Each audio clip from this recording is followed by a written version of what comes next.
हे बच्चा, आ जाओ, एक नया चैप्टर देखते हैं, एक नई शुरुआत। देखना,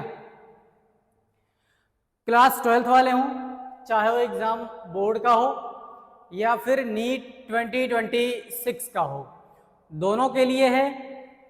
कंप्लीट चैप्टर है, कंप्लीट कोर्स जैसा आएगा। स्टार्ट होगा क्लास 12th से, या फिर ऐसा कर लेंगे एक 12th का चैप्टर, एक 11th का चैप्टर, लेकिन आएगा कंप्लीट पूरा सिलेबस। 12th वालों के लिए फायदा यह है कि स्टार्ट 12th से किया है। 1 से 1.5 घंटे का मैक्सिमम चैप्टर होगा, कंप्लीट चैप्टर 100% एनसीईआरटी। ये है, एनसीईआरटी का कुछ भी नहीं छूटा है और एनसीईआरटी से बाहर भी कुछ नहीं है, क्योंकि इस टाइम पे चाहे तुम बोर्ड देने जा रहे हो, चाहे नीट देने जा रहे हो, एनसीईआरटी से बाहर की जरूरत नहीं है। आओ, ज्यादा टाइम वेस्ट ना करते हुए दिखाते हैं क्या पढ़ने वाले हैं हम लोग। चैप्टर का नाम है sexual reproduction in flowering plant. जल्दी कवर करेंगे, जल्दी खत्म करेंगे, कम टाइम में मैक्सिमम गेन। आओ दिखाते हैं। चैप्टर है sexual reproduction in flowering plant. 100% NCERT का है, एनसीईआरटी से बाहर कुछ नहीं है। कोई वर्ड हो सकता है बहुत जरूरी हो तो एनसीईआरटी से बाहर हमने डाल दिया है। कंप्लीट नोट्स मिलेगा, चाहे तो यहां से लिख लेना, वैसे लिखने का टाइम है नहीं, हमको मैसेज कर देना कमेंट में, नोट्स भेज दिया करेंगे। बस देखो कंप्लीट चैप्टर। एक चीज और है, इससे अच्छा नोट्स मिले तो हमको भी बताना, ओवर कमिटमेंट नहीं है, रियलिटी बता रहे हैं। एनसीईआरटी का इससे अच्छा नोट्स मिले तो बताना। आओ देखते हैं। चैप्टर है sexual reproduction in flowering plant. अगर बोर्ड वाले देख रहे हो तो कंप्लीट सिलेबस बहुत जल्दी खत्म हो जाएगा, एक चैप्टर 1 घंटे में, मैक्सिमम 1.5 घंटे में। आओ देखें sexual reproduction in flowering plant. शुरू करते हैं यहां से। देखना, फ्लावरिंग प्लांट की बात हो रही है। फ्लावरिंग प्लांट है मतलब एंजियोस्पर्म है। फ्लावरिंग प्लांट की बात हो रही है, फ्लावरिंग प्लांट का मतलब है एंजियोस्पर्म। देखना, सुनो, क्योंकि फ्लावर आते हैं एंजियोस्पर्म में, फ्लावर आते हैं, फ्रूट बनता है, सीड बनता है, और यहां सिर्फ बात हो रही है एंजियोस्पर्म की।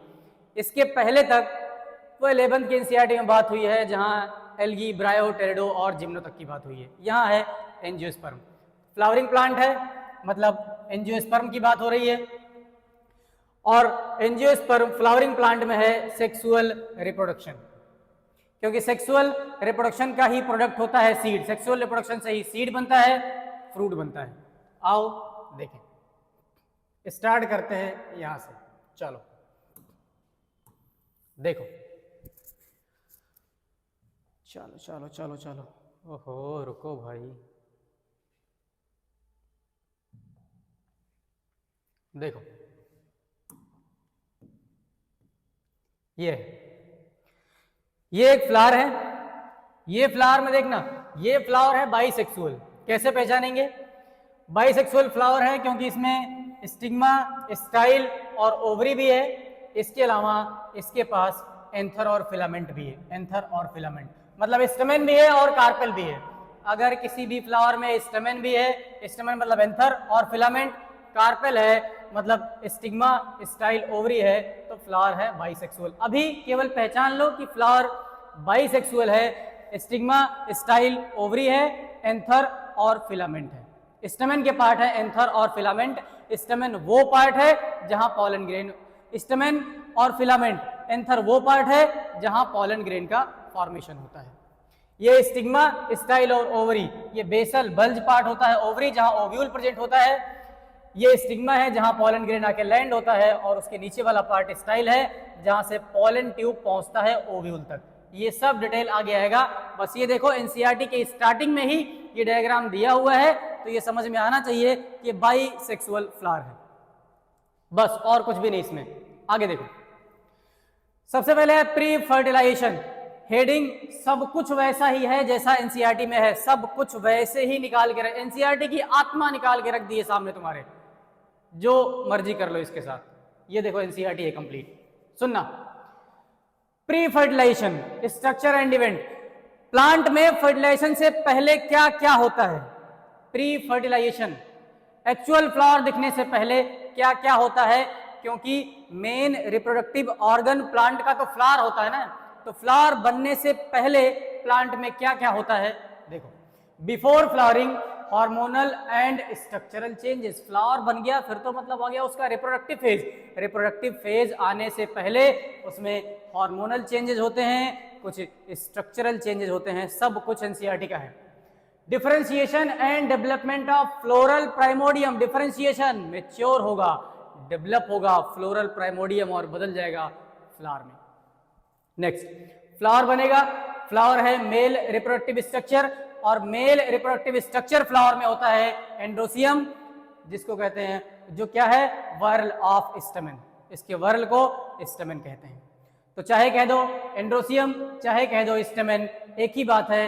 फ्लावर में मेल रिप्रोडक्टिव पार्ट होता है स्टैमेन या एंड्रोसियम। फ्लावर में फीमेल रिप्रोडक्टिव पार्ट है गाइनोसियम, या कहते हैं वर्ल ऑफ कार्पेल। कार्पेल कह लो, गाइनोसियम कह लो। अगर किसी फ्लावर में एंड्रोसियम गाइनोसियम दोनों एक साथ हैं तो फ्लावर बाइसेक्सुअल है, सिर्फ एंड्रोसियम या सिर्फ गाइनोसियम है तो फ्लावर यूनिसेक्सुअल है। नेक्स्ट, स्टैमेन है, माइक्रोस्पोरेंजियम है, पॉलन ग्रेन है।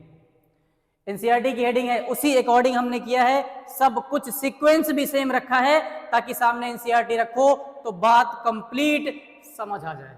सुनना है, स्टैमेन, माइक्रोस्पोरेंजियम, पॉलन ग्रेन। क्या है स्टैमेन में? स्टैमेन के पार्ट, स्टैमेन के दो पार्ट है, एक पार्ट है उसका फिलामेंट और एक पार्ट है उसका एंथर। फिलामेंट को क्या लिखती है एनसीईआरटी? एंथर का पार्ट फिलामेंट जो लॉन्ग होता है, सिलिंड्रिकल पार्ट होता है, सिलेंडर जैसा होता है, long cylinder stock, long cylindrical stock जैसा पार्ट है वो है फिलामेंट।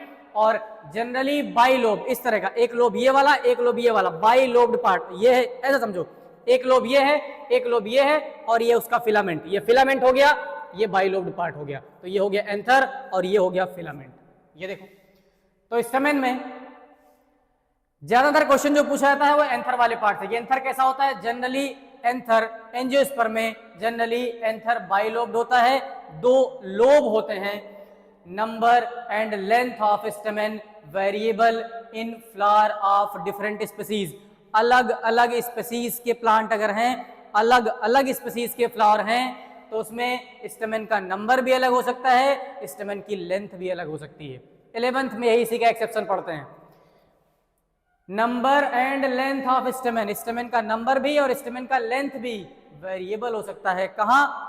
डिफरेंट स्पीसीज के फ्लावर्स में। अगर हम अलग अलग फ्लावर्स देखें, अलग अलग स्पीसीज का फ्लावर देखें, तो उसमें स्टैमेन का लेंथ अलग हो सकता है, स्टैमेन का नंबर भी अलग हो सकता है। नेक्स्ट, ये है एंथर और फिलामेंट। एंथर जनरली बाइलोब्ड है, डाइथिकस है। बाइलोब्ड, एक लोब ये वाला है, एक लोब ये वाला है, बाइलोब, दो लोब, एक लोब ये वाला है, एक लोब ये वाला है, बाइलोब्ड। और इसी लोब को बीच से डिवाइड कर दो, यहां से ये वाला पार्ट जो एक लोब को बीच से डिवाइड कर रहा है, तो एक लोब में दो थीका, थीका मतलब कैविटी, एक लोब है और उस लोब में दो थीका है, कैविटी है, तो एक लोब में दो थीका, डाइथिकस। डाइथिकस वर्ड एक लोब के लिए लिखा गया है। एंथर बाइलोब्ड, दो लोब हैं और एक लोब में दो थीका है, तो डाइथिकस कहते हैं। दोनों लोब मिलाकर के चार थीका हो जाएगा, तो नॉर्मली कहेंगे एंथर बाइलोब्ड होता है, डाइथिकस होता है। देखो, ट्रांसवर्स सेक्शन काट के देखते हैं तो क्या दिखता है? ट्रांसवर्स, ये है एंथर, ऊपर से काट दिया, ट्रांसवर्स सेक्शन, फोर साइडेड, चार थीका था, ये बीच से डिवाइड कर दो, ये बीच से डिवाइड कर दो, चार थीका दिख रहा है। एक लोब में दो थीका, तो दो लोब में चार थीका, तो ऊपर से काट के देखें दो, तो चारों चार कॉर्नर पे दिखेंगे, फोर साइडेड टेट्रागोनल। कंप्लीट ऐसे याद रखेंगे, एंथर बाइलोब्ड, डाइथिकस, टेट्रागोनल या फोर साइडेड। फोर माइक्रोस्पोरेंजिया, वही मैच्योर होकर के चारों कॉर्नर पे माइक्रोस्पोरेंजिया बना लिया। सिंगल एक को कहते हैं तो माइक्रोस्पोरेंजियम कहते हैं, सिंगुलर टर्म है माइक्रोस्पोरेंजियम, प्लूरल कहेंगे तो माइक्रोस्पोरेंजिया। कैसे? Bacteria, bacterium. देखो, ध्यान से सुनना है, कंप्लीट चैप्टर देखना है, चैप्टर जल्दी खत्म हो जाएगा, वक्त भी इससे छोटा वन शॉट भी नहीं मिलेगा तुम्हें। अपने से खुद का बनाया हुआ नोट्स है, बहुत मेहनत से हमने रात भर जग करके ये काम किया है कि तुम्हारे बोर्ड्स हैं, नीट का एग्जाम आने वाला है। जिसने आज तक अभी तक यकीन मानो अभी भी पढ़ना चालू नहीं किया है, उसके लिए भी कंप्लीट है। अगर अभी भी ऐसा है कि तुमने पढ़ना चालू नहीं किया है तो बायो तो चालू कर लो, कंप्लीट नंबर देके जाएगा। चाहे तुम बोर्ड्स की बात कर रहे हो, चाहे नीट देने जा रहे हो, 2 ही सवाल बाहर से मिलेंगे। अगर नीट में आएगा तो एनसीईआरटी से बाहर से 1 से 2 सवाल मुश्किल से आएगा, बाकी सब कुछ एनसीईआरटी से आएगा। और ये तुम्हारे सामने कंप्लीट एनसीईआरटी है। Most of the question NCERT से बनेंगे और ये कंप्लीट है, आसान भाषा में है।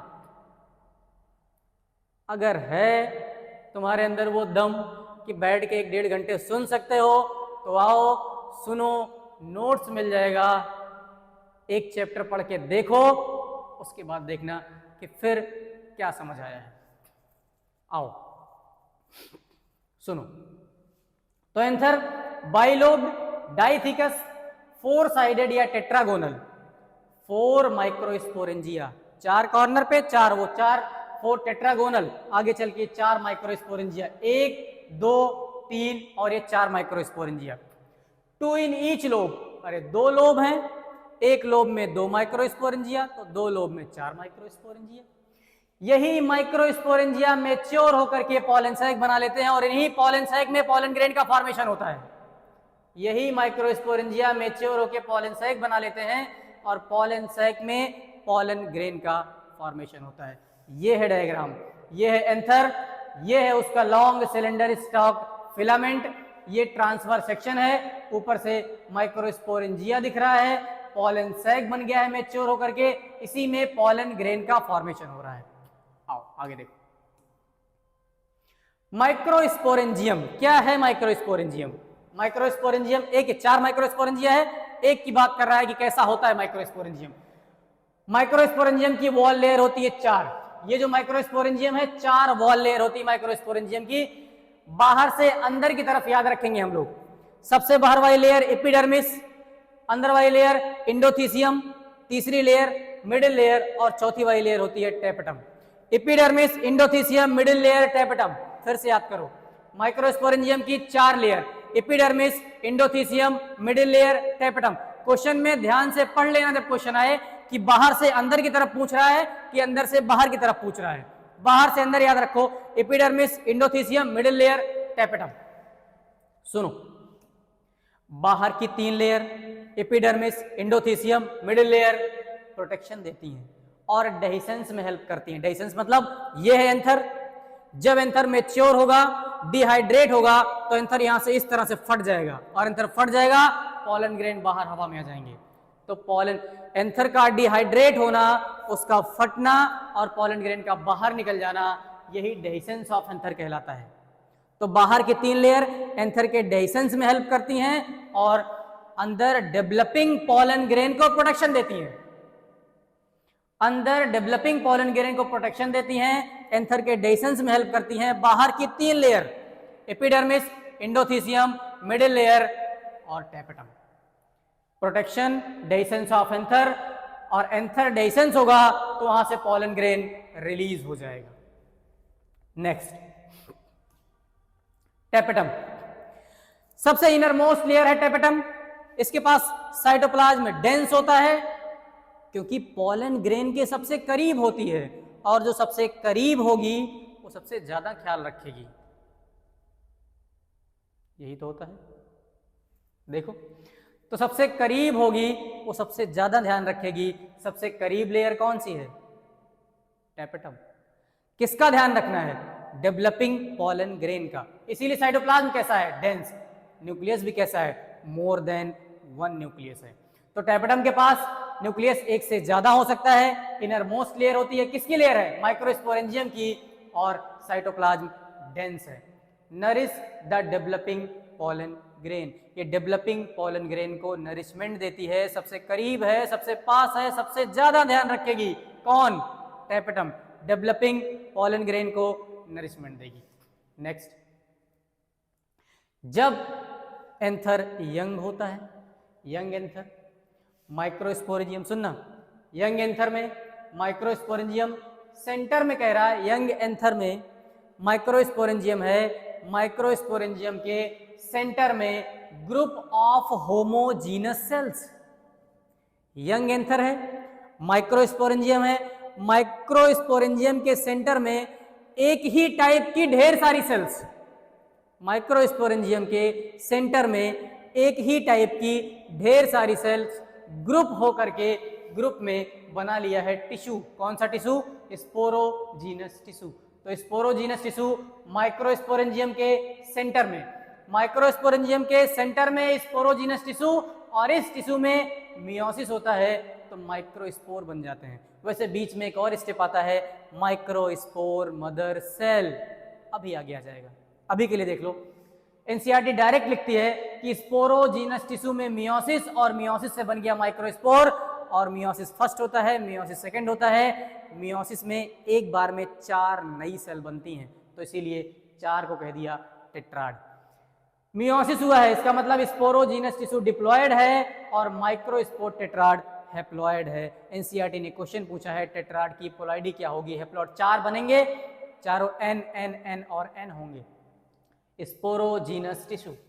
अब आगे सुनो, कायदे से ऐसा कहना चाहिए, स्पोरोजीनस टिश्यू है, उससे डेवलप होता है microspore mother cell, microspore mother cell में मियोसिस और बन जाता है माइक्रोस्पोर। एक बार में 4 माइक्रोस्पोर बनते हैं, इसीलिए माइक्रोस्पोर टेट्राड कहते हैं। तो माइक्रोस्पोर मदर सेल डिप्लॉयड है, बनने वाला माइक्रोस्पोर हैप्लॉयड है क्योंकि हुआ है मियोसिस। माइक्रोस्पोर मदर सेल से माइक्रोस्पोर का बनना माइक्रोस्पोरोजेनेसिस कहलाता है। आगे देखो, और यही माइक्रोस्पोर जब डिहाइड्रेट होता है, मैच्योर होता है, तो पॉलन ग्रेन कहलाता है। यही माइक्रोस्पोर मैच्योर होता है, डिहाइड्रेट होता है, तो पॉलन ग्रेन कहलाता है। नेक्स्ट, ये डायग्राम देखना, ध्यान से सुनना। चलो 1 मिनट रुकना, ये देख लेते हैं चल रहा है सही? ठीक, बढ़िया, आ जाओ, सुनो ध्यान से। ये वाला डायग्राम जो अभी हम लोगों ने कंप्लीट किया है, सबसे बाहर माइक्रोस्पोरेंजियम, माइक्रोस्पोरेंजियम सबसे बाहर, एपिडर्मिस, उसके जस्ट अंदर इंडोथीसियम, उसके जस्ट अंदर एपिडर्मिस, इंडोथीसियम, उसके जस्ट अंदर ये मिडिल लेयर, और सबसे अंदर टेपेटम, और बीच में होता है कनेक्टिव, जो फिलामेंट में भी दिखता है, जो एंथर में भी दिखता है। ये है कनेक्टिव। इसी का यहां दिखा रखा है transverse section, epidermis, endothecium, middle layer और टेपेटम, अंदर है माइक्रोस्पोर मदर सेल। ये डायग्राम एग्जाम में पूछा जाता है, एज इट इज, ऐसे ही ध्यान रखेंगे, एग्जाम में आता है। ये मैच्योर हो गया एंथर, डिहाइड्रेट हो गया, पॉलन ग्रेन बाहर निकल गया, पॉलन ग्रेन का डेहिसेंस हो गया, ये हो रहा है, सॉरी पॉलन ग्रेन का नहीं, माइक्रोस्पोरेंजियम, एंथर का डेहिसेंस हो गया, एंथर फटा और पॉलन ग्रेन बाहर। और डेहिसेंस में कौन हेल्प करता है? वो 3 layer, epidermis, endothecium, middle layer. अंदर की चौथी लेयर टेपेटम क्या करती है? डेवलपिंग पॉलन ग्रेन को न्यूट्रिशन देती है। ध्यान रखना है, कंप्लीट सेंटेंस पढ़ना जब भी एग्जाम में आए। न्यूट्रिशन देती है डेवलपिंग पॉलन ग्रेन को, आगे वो चेंज कर देता है। जब भी एग्जाम में कोई क्वेश्चन आता है, ये बात बहुत ध्यान से समझ लेना, स्टेटमेंट वाले क्वेश्चन इसलिए गलत होते हैं क्योंकि हम स्टेटमेंट को ध्यान से पढ़ते ही नहीं हैं। स्टेटमेंट, जब भी स्टेटमेंट वाला क्वेश्चन आए, स्टेटमेंट को बहुत ध्यान से पढ़ो। एग्जामिनर ज्यादातर कोशिश करता है कि स्टेटमेंट की 80 से 90% बातें वो सही लिखता है, एक ही बात गड़बड़ करता है उसमें, जो हम नहीं पकड़ पाते क्योंकि इतनी स्पीड में होते हैं, इतनी जल्दी में होते हैं कि लगता है सब तो सही लग रहा है और स्टेटमेंट करेक्ट करके चले जाते हैं। एग्जामिनर का तरीका होता है भाई, आज से पेपर नहीं बना रहा है। स्टेटमेंट जब भी कभी करेक्ट इनकरेक्ट पूछा जाता है, अगर स्टेटमेंट इनकरेक्ट है तो उसमें से 80 से 90% बातें एग्जामिनर सही लिख के देता है, कोई एक छोटी बात चेंज कर देता है। तो वहां स्टेटमेंट सब्र से पढ़ा करो, थोड़ा ध्यान से पढ़ा करो। आओ आगे देखें। Next, pollen grain. Pollen grain को ही बोलते हैं मेल गैमेटोफाइट। आज भी मैं ये दावे के साथ कह सकता हूं कि बहुत सारे लोगों को ये कंफ्यूजन है कि मेल गैमीट क्या है और मेल गैमेटोफाइट क्या है। तो आखिरी बार समझ लो क्या है, क्यों इतना कंफ्यूज रहना है।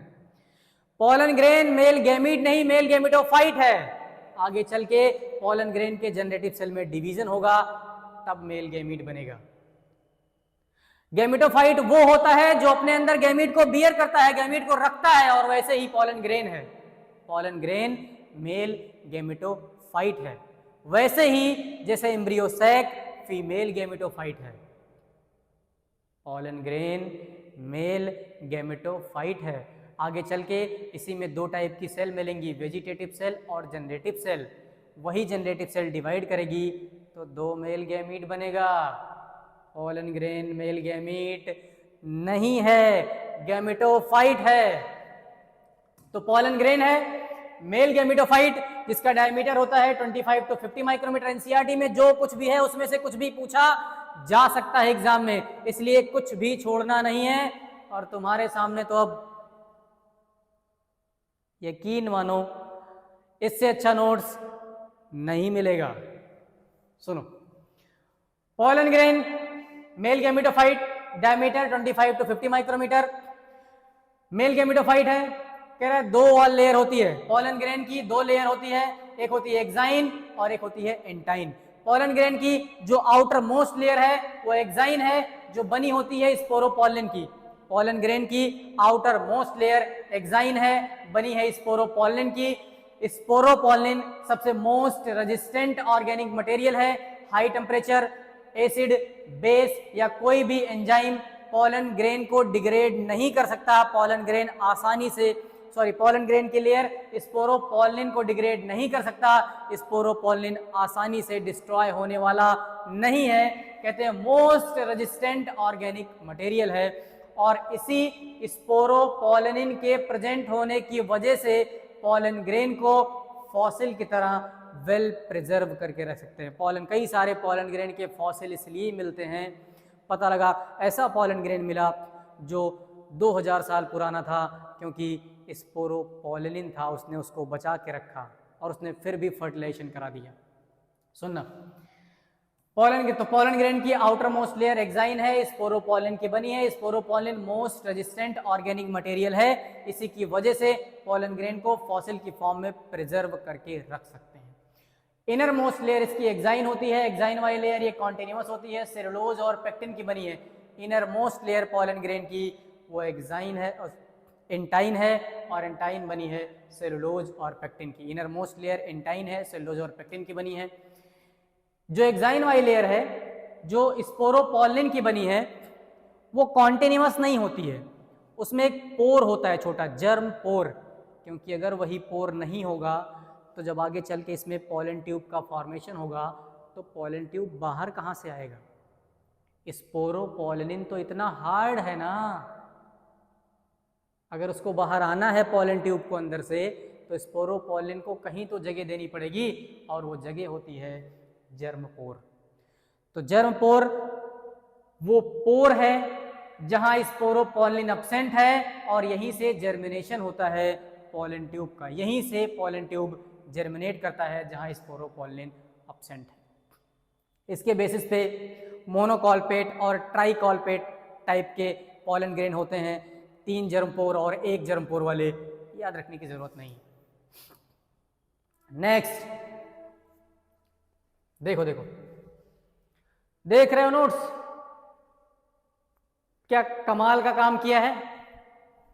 देखो सुनो, अरे मजाक वाली बात वाकई में नहीं है भाई, एक बार पढ़ना नोट्स एक बार। हाँ, लेकिन नोट्स किसी का तभी समझ आता है जब तुम वीडियो देखो और सामने तुम्हारे नोट्स हो।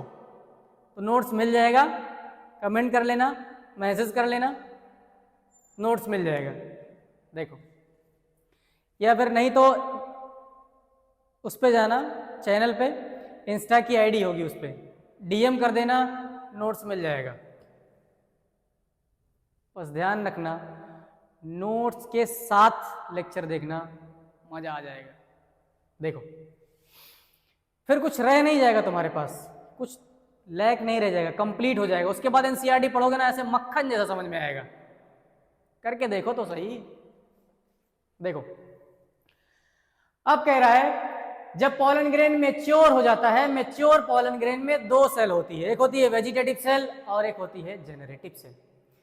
मैच्योर पॉलन ग्रेन में दो टाइप की सेल है, वेजिटेटिव सेल है, जनरेटिव सेल है। जो वेजिटेटिव सेल है वो बड़ी होती है, जो जनरेटिव सेल है वो छोटी होती है। वेजिटेटिव सेल में एबंडेंट फूड रिजर्व होता है, फूड रिजर्व ज्यादा होता है, और वेजिटेटिव सेल लार्ज है, इररेगुलर शेप का न्यूक्लियस है। वेजिटेटिव सेल बड़ी है, फूड रिजर्व ज्यादा है, लार्ज इररेगुलर शेप का न्यूक्लियस है इसके पास। जनरेटिव सेल स्मॉल है, ये फ्लोट करती रहती है वेजिटेटिव सेल के साइटोप्लाज्म में, और इसका न्यूक्लियस, ये वेजिटेटिव जो जनरेटिव सेल होती है वो स्पिंडल शेप की होती है। ये डायग्राम दिख रहा है, एग्जाम में पूछा जा सकता है। ये देखना डायग्राम एग्जाम में पूछा जा सकता है। इसका वैक्यूल है, ये न्यूक्लियस है। एसिमेट्रिकल स्पिंडल है, ये ध्यान रखना है, एसिमेट्रिकल स्पिंडल। ये वेजिटेटिव सेल है और ये जनरेटिव सेल है। ये पूरा कंप्लीट देखना है, दो सेल है, वेजिटेटिव और जनरेटिव।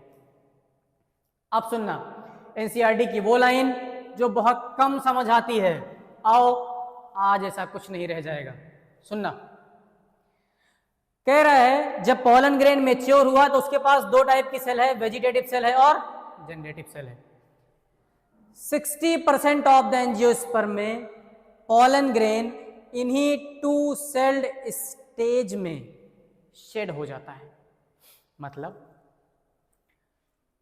एंथर है, पॉलन ग्रेन बना, पॉलन ग्रेन मैच्योर हुआ, मैच्योर होने के बाद दो टाइप की सेल उसमें बनी, vegetative cell, generative cell. Anther का डेसेंस हुआ, पॉलन ग्रेन बाहर गया पॉलिनेशन के लिए, अपने साथ सेल ले गया दो, वेजिटेटिव और जनरेटिव, सिर्फ दो टाइप की सेल। तो 60% ऑफ एंजियोस्पर्म में पॉलन ग्रेन इन्हीं दो सेल्ड कंडीशन में एंथर को छोड़ के चला गया, शेड हो गया। आगे चल के जब दो मेल गैमीट का फॉर्मेशन होता है, स्टिग्मा पे जाने के बाद होगा। जनरेटिव सेल डिवाइड करेगी और दो मेल गैमीट बनेगा, उन्हीं मेल गैमीट से आगे फर्टिलाइजेशन होगा। डबल फर्टिलाइजेशन में पढ़ेंगे। तो टू सेल्ड कंडीशन में पॉलन ग्रेन सेड हो गया, टू सेल्ड कंडीशन वेजिटेटिव और जनरेटिव। ये तो 60% एंजियोस्पर्म में ऐसा काम होता है। लेकिन बचे हुए एंजियोस्पर्म में, जिनकी 40% की बात यहां नहीं की गई है, रिमेनिंग 40% एंजियोस्पर्म जो बचते हैं, उनमें पॉलन ग्रेन में 3 सेल्ड स्टेज आती है। वहीं कहां? एंथर के अंदर ही एक वेजिटेटिव सेल, और वहीं अभी पॉलन ग्रेन शेड नहीं हुआ है, एंथर के बाहर नहीं गया है, वहीं पे जनरेटिव सेल डिवाइड हो गई और दो मेल गैमीट बन गया। इधर देखो, वेजिटेटिव तो थी, जनरेटिव सेल डिवाइड हुई, और कैसे डिवीजन से? माइटोसिस, क्योंकि पॉलन ग्रेन तो हैप्लॉइड होता है ना, तो माइटोसिस हुआ, दो मेल गैमीट बना। Before pollen said, pollen grain के सेड होने से पहले ही दो मेल गैमीट का फॉर्मेशन हो गया। किसके डिवीजन से? Generative cell. कैसा डिवीजन? माइटोसिस। ये दो मेल गैमीट बन गया। चलो अब जाकर के पॉलन ग्रेन सेड होगा। अब पॉलन ग्रेन सेड होगा। आगे सुनो, कुछ प्लांट के पॉलन ग्रेन ऐसे होते हैं, कुछ प्लांट के पॉलन ग्रेन ऐसे होते हैं जो पॉलन एलर्जी कॉज करते हैं, जो ब्रोंकियल एफ्लिक्शन कॉज करते हैं, जो अस्थमा और ब्रोंकाइटिस कॉज करते हैं। कहते हैं पॉलन एलर्जी कॉज कर सकते हैं। पॉलन एलर्जी कॉज करने वाला एनसीईआरटी में एक एग्जांपल दिया है, पार्थेनियम, कैरेट ग्रास। और भी होते हैं, इसी कैरेट ग्रास के कांग्रेस ग्रास भी बोलते हैं। तो पार्थेनियम कह लो, कैरेट ग्रास कह लो।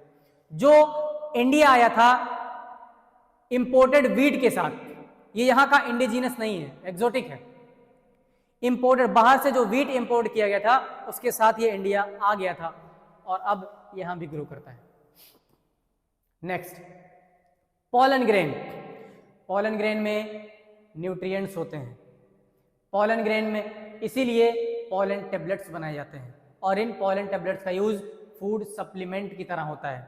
वेस्टर्न कंट्रीज में बहुत सारे और पॉलन प्रोडक्ट बनाए जाते हैं, जैसे वेस्टर्न कंट्रीज में पॉलन टेबलेट और पॉलन सिरप बनाए जाते हैं। ये पॉलन टेबलेट और ये पॉलन सिरप इंक्रीज कर देते हैं performance of athletes and race horses, क्योंकि एक नेचुरल सब्सटेंस है, इसीलिए डोप टेस्ट में पकड़ा नहीं जाता है, डोप टेस्ट में नहीं आता है, इसीलिए एथलीट्स को या फिर रेस में दौड़ने वाले घोड़ों को ऐसे पॉलन टेबलेट और पॉलन सिरप दिए जाते हैं। परफॉर्मेंस को इंक्रीज कर देता है क्योंकि न्यूट्रिएंट रिच होता है। Next, pollen viability. Pollen viability का मतलब है जब पॉलन ग्रेन शेड हुआ, जब एंथर से बाहर निकला और एंथर से बाहर निकलने के बाद कितनी देर ये इस काबिल रहा कि ये पॉलिनेशन करा सकता है। जीवन पर्यंत थोड़ी पॉलिनेशन कराएगा, एक लिमिटेड टाइम होता है कि पॉलन ग्रेन खराब हो जाएगा। तो कह रहा है पॉलन ग्रेन हाईली, ये पॉलन वायबिलिटी हाईली वेरिएबल होता है। सम एक्सटेंट कभी कभी ये पॉलन ग्रेन ये पॉलन वायबिलिटी इस बात पे भी डिपेंड करती है कि आसपास का टेम्परेचर कैसा है और ह्यूमिडिटी कैसी है। ये याद रखना है, पॉलन की वायबिलिटी इस बात पे भी डिपेंड करती है कि जहाँ पॉलन ग्रेन रिलीज हुआ वहाँ आसपास टेम्परेचर कैसा था, ह्यूमिडिटी कैसी थी। जैसे वीट और राइस में ये पॉलन वायबिलिटी 30 मिनट की होती है। वीट और राइस से पॉलन ग्रेन रिलीज हुआ, 30 मिनट के अंदर अगर अपने सही स्टिग्मा तक पहुंचा, फर्टिलाइजेशन हुआ, तब तो काम सही है, आगे फर्टिलाइजेशन होगा, पोस्ट फर्टिलाइजेशन होगा, फ्रूट बनेगा, सीड बनेगा। लेकिन अगर उससे ज़्यादा देर हुई तो पॉलन ग्रेन खराब हो जाएगा। लेकिन कुछ फैमिलीज ऐसी भी हैं जैसे कि रोजेसी, लेग्यूमिनेसी, सोलेनेसी, यहाँ पॉलन की वायबिलिटी कुछ महीने तक की भी हो सकती है। मतलब पॉलन रिलीज हो गया और कुछ महीने तक इस काबिल है कि वो पॉलिनेशन करा सकता है।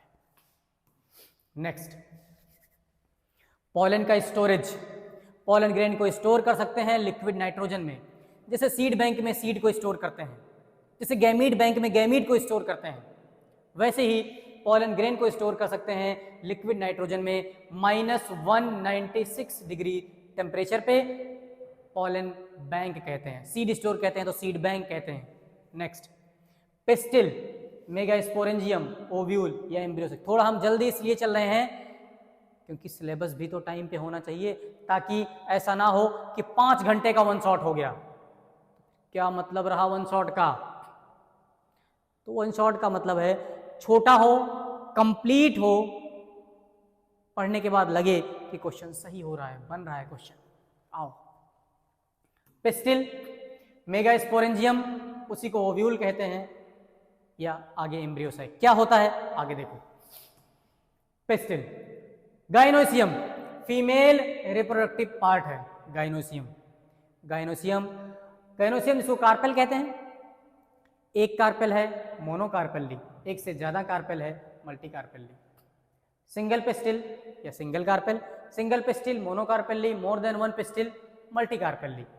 अगर एक से ज्यादा है, एक से ज्यादा अगर है तो या तो फ्री होगा या फिर फ्यूज होगा। इधर देखो, एक से ज्यादा पिस्टिल अगर है तो या तो फ्यूज होगा या तो फ्री होगा। अगर एक से ज्यादा है मतलब मल्टीकार्पेली है और फ्यूज्ड है तो उसको कहेंगे सिनकार्पस। एक से ज्यादा है मतलब मल्टीकार्पेली है और फ्री है तो उसको कहेंगे एपोकार्पस। तो मल्टीकार्पेली, अच्छा वो जब ऑप्शन देता है तो ऐसा लिख के देता है मल्टीकार्पेली सिनकार्पस, मल्टीकार्पेली एपोकार्पस। तो मल्टीकार्पेली के साथ सिनकार्पस और एपोकार्पस सही है, लेकिन अगर मोनोकार्पेली के साथ सिनकार्पस और एपोकार्पस तो गलत है, पहले ही ऑप्शन गलत काट देना। मोनोकार्पेली सिनकार्पस, मोनोकार्पेली एपोकार्पस, ऐसा कुछ नहीं होता है। अरे फ्री या फ्यूज होने के लिए एक से ज्यादा होना चाहिए ना, अकेला क्या फ्री क्या fuse. Multicarpellary syncarpous, multicarpellary apocarpous, multicarpellary syncarpous fused है पिस्टिल, मल्टीकार्पेली एपोकार्पस फ्री है पिस्टिल। 11th में एग्जांपल और दिए हैं, अभी जो यहां दिया है उसको याद करो। Multicarpellary syncarpous fuse Papaver, multicarpellary apocarpous free Michelia. दोनों एग्जांपल याद रखने, पापावर फ्यूज्ड, माइशेलिया फ्री। अरे ऐसे याद कर लो ना। घर में जब पापा होते हैं तो हम लोग बिल्कुल, तुम लोग बिल्कुल फ्यूज्ड होते हो, चुपचाप जहां हो शांति से बैठे हो, एकदम फ्यूज हैं, क्योंकि पता है जैसे ही बदतमीजी समझ पाए। लेकिन वहीं जब घर में मम्मी होती है, माइशेलिया माई मम्मी, तो बिल्कुल फ्री, टीवी तोड़ दो, रिमोट फेंक दो, छोटे भाई को छत से ढकेल दो, ऐसा वाला, यही तो करते हो। घर में मम्मी है बिल्कुल फ्री हैं, पापा हैं फ्यूज्ड हो गए हैं, जहां हैं वहीं पड़े हैं, तो Papaver fuse, Michelia free. Next, pistil 3 part होते हैं, stigma, style, ovary. Stigma landing platform of pollen grain, वो पार्ट है जहां पॉलन ग्रेन आकर के लैंड होता है। उसके जस्ट नीचे स्टाइल है, ओवरी, जिसके अंदर, ओवरी के अंदर, इनसाइड ओवरी के अंदर ओवेरियन कैविटी होता है। ओवेरियन कैविटी को लॉक्यूल कहते हैं, और लॉक्यूल के अंदर प्लेसेंटा है। प्लेसेंटा एराइज हुआ है मेगास्पोरेंजिया से या फिर ओव्यूल। देखो प्लेसेंटा और प्लेसेंटा से एराइज हो रहा है कौन? मेगास्पोरेंजिया। अटैच्ड है ओव्यूल, ओव्यूल कह रहा है, एक भी हो सकता है, एक से ज्यादा भी हो सकता है। अगर ओव्यूल एक है तो एक सीड बनेगा, ओव्यूल का नंबर एक से ज्यादा है तो एक से ज्यादा सीड बनेंगे। ओव्यूल एक है, जैसे कि वीट में, राइस में, पैडी में और मैंगो में।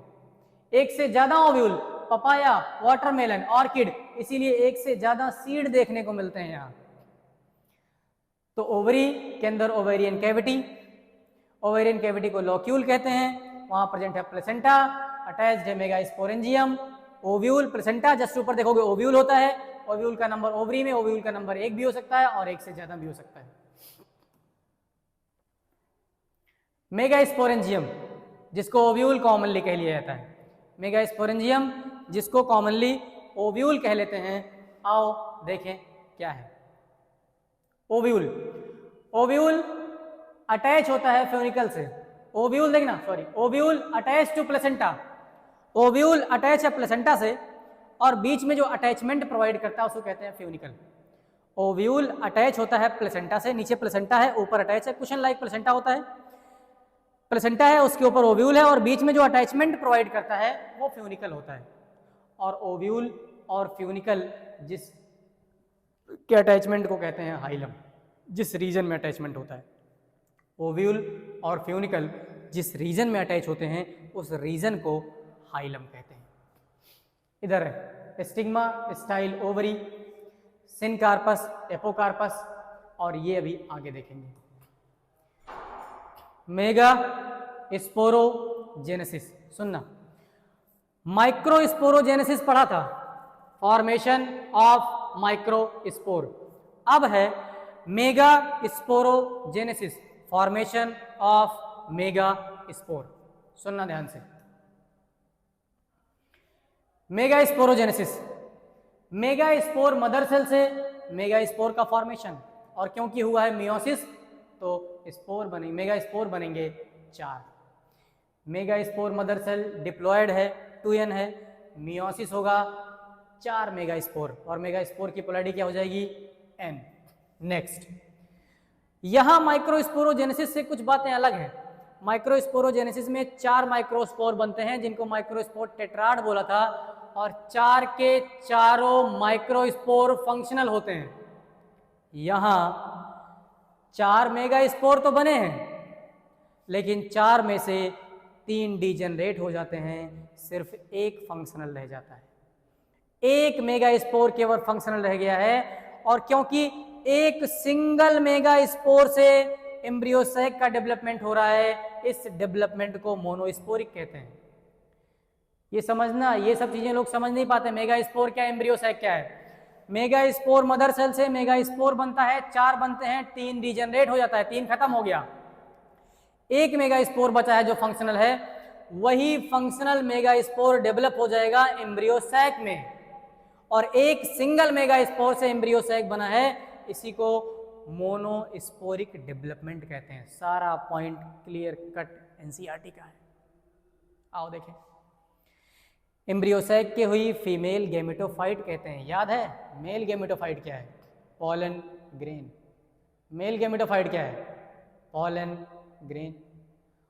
वेजिटेटिव सेल और generative cell, generative cell divide हुई तो 2 मेल गैमीट बना, तो मेल गैमीट को रखने वाला था गैमेटोफाइट पॉलन ग्रेन, यहाँ फीमेल गैमीट को रखने वाली बन गई कौन, एम्ब्रियोसैक। तो एम्ब्रियोसैक फीमेल गैमीट नहीं, फीमेल गैमेटोफाइट है जिसमें आगे चल के फीमेल गैमीट बनेगा। आगे देखो, पीछे एक डायग्राम था, ये देख लेना, ये है टिपिकल एनाट्रोपस ओव्यूल है, ओव्यूल है। आगे डायग्राम देखेंगे, ये ओव्यूल है, आगे भी आएगा तो ये डायग्राम आगे ऐड करेंगे, देखेंगे कैसे फॉर्मेशन हुआ है, ये देखना इनका फॉर्मेशन कैसे हुआ है। मेगास्पोर बन तो गया, उससे एम्ब्रियोसैक भी बन गया। अब देखो एम्ब्रियोसैक कैसा होता है, ये दिखा रखा है, ये है एक मैच्योर एम्ब्रियोसैक। अब इस मैच्योर एम्ब्रियोसैक का फॉर्मेशन कैसे कैसे हुआ है ये सुनना। इस मैच्योर एम्ब्रियोसैक में क्या क्या होता है, कुछ बातें और हो तो पहले ये देख लो। चलो पॉलिनेशन आ गया, पहले ये देख लो, ये है मैच्योर एम्ब्रियोसैक। एम्ब्रियोसैक में 2 एंड होते हैं, एक एंड है चलाजल एंड इसका, और एक नीचे वाला एंड है माइक्रो। देखो ये दिखा है mature embryo sac, A diagrammatic representation of mature embryo sac. सुनना, एक एंड होता है इसका माइक्रोपाइल और एक एंड होता है चलाजल। इसका जो बेस होता है, इसको ऐसे उल्टा करके देखोगे ना तब समझ आएगा। इसका जो बेसल पार्ट होता है, नीचे वाला बेसल पार्ट होता है वो माइक्रोपाइल, अपर बेसल पार्ट होता है चलाजा और अपर पार्ट होता है माइक्रोपाइल। इसको उल्टा करके दिखा रखा है।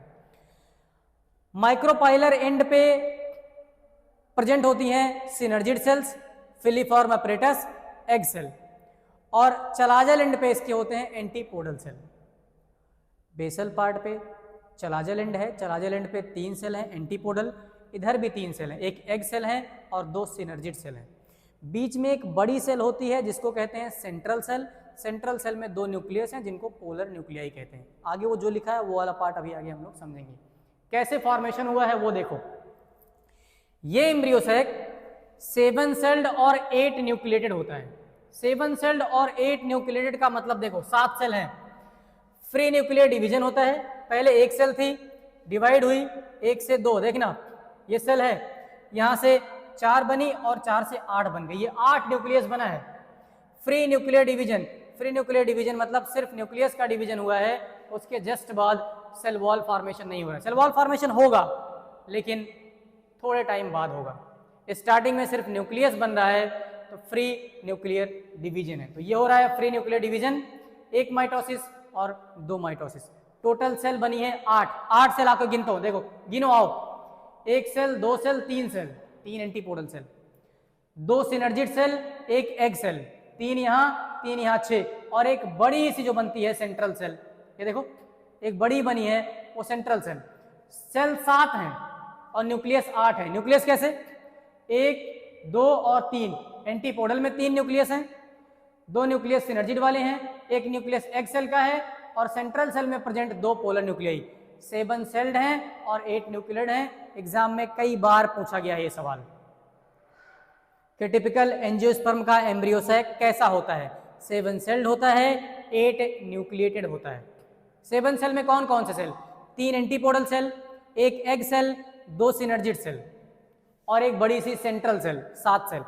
8 न्यूक्लियस कैसे, एंटीपोडल सेल वाले 3 न्यूक्लियस, 2 सिनर्जिड वाले न्यूक्लियस, 1 एग सेल का न्यूक्लियस और सेंट्रल सेल में प्रेजेंट 2 न्यूक्लियस जिनको पोलर न्यूक्लियाई कह रहे हैं। तो 7 सेल्ड और 8 न्यूक्लिएटेड। इनमें से कुछ भी पूछा जाए, मेगास्पोर मदर सेल 2n होता है, उसमें प्रेजेंट मास ऑफ सेल होता है न्यूसिलस, 2n होगा। और ये मेगास्पोर मदर सेल में मियोसिस हमने दिखा दिया है, मियोसिस फर्स्ट हुआ है तो मेगास्पोर डायड बना है, 2 मेगास्पोर, फिर मियोसिस सेकंड हुआ है तो 2 और मेगास्पोर बने तो मेगास्पोर टेट्राड हो गया है। Meiosis first, meiosis second, cell कभी पढ़े होगे, सेल डिवीजन पढ़े होगे तो वहाँ 2 टाइप मियोसिस पढ़े होगे, फर्स्ट और सेकंड। तो मियोसिस फर्स्ट, मियोसिस सेकंड और ये मेगास्पोर टेट्राड बन गया है। 7 सेल्ड 8 न्यूक्लिएटेड देख लिया, synergid, central cell, polar nuclei, antipodal cell, ये हो गया। अब यहाँ जो फिलीफॉर्म अपरेटस होता है, सिनर्जिड में प्रेजेंट फिलीफॉर्म अपरेटस, ये पोलन ट्यूब को गाइड करता है। जब पोलन ग्रेन आता है स्टिग्मा पे, पोलन ट्यूब जर्मिनेट होता है स्टाइल में, धीरे धीरे उसको आना है एग सेल के पास, तो पोलन ट्यूब को गाइड करना, पोलन ट्यूब को रास्ता दिखाना कि एग सेल कहाँ प्रेजेंट है, ये रास्ता दिखाने का काम करती है फिलीफॉर्म अपरेटस। तो फिलीफॉर्म अपरेटस पोलन ट्यूब को गाइड करती है।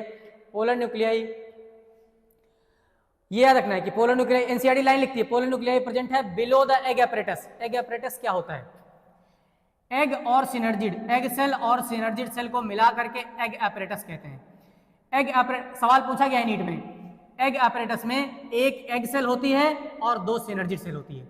एक एग सेल और दो सिनर्जिड सेल मिलके एग एपरेटस बनाते हैं, और ये पोलर न्यूक्लियाई प्रेजेंट है एग एपरेटस के नीचे। इसको उल्टा करो, ऐसे घुमाओ, फिर देखो एग एपरेटस ऊपर हो जाएगा, पोलर न्यूक्लियाई नीचे हो जाएगी। यही एनसीईआरटी लिखती है कि पोलर न्यूक्लियाई प्रेजेंट है बिलो द एग एपरेटस। उल्टा करके देखना, बेसल पार्ट ये है।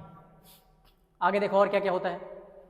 जो ओव्यूल होता है, ये ओव्यूल यहां देखो दिखा रखा है, माइक्रोपाइलर एंड ऊपर की तरफ, बेसल पार्ट चलाजल नीचे की तरफ। ओव्यूल को कंप्लीट देख लो।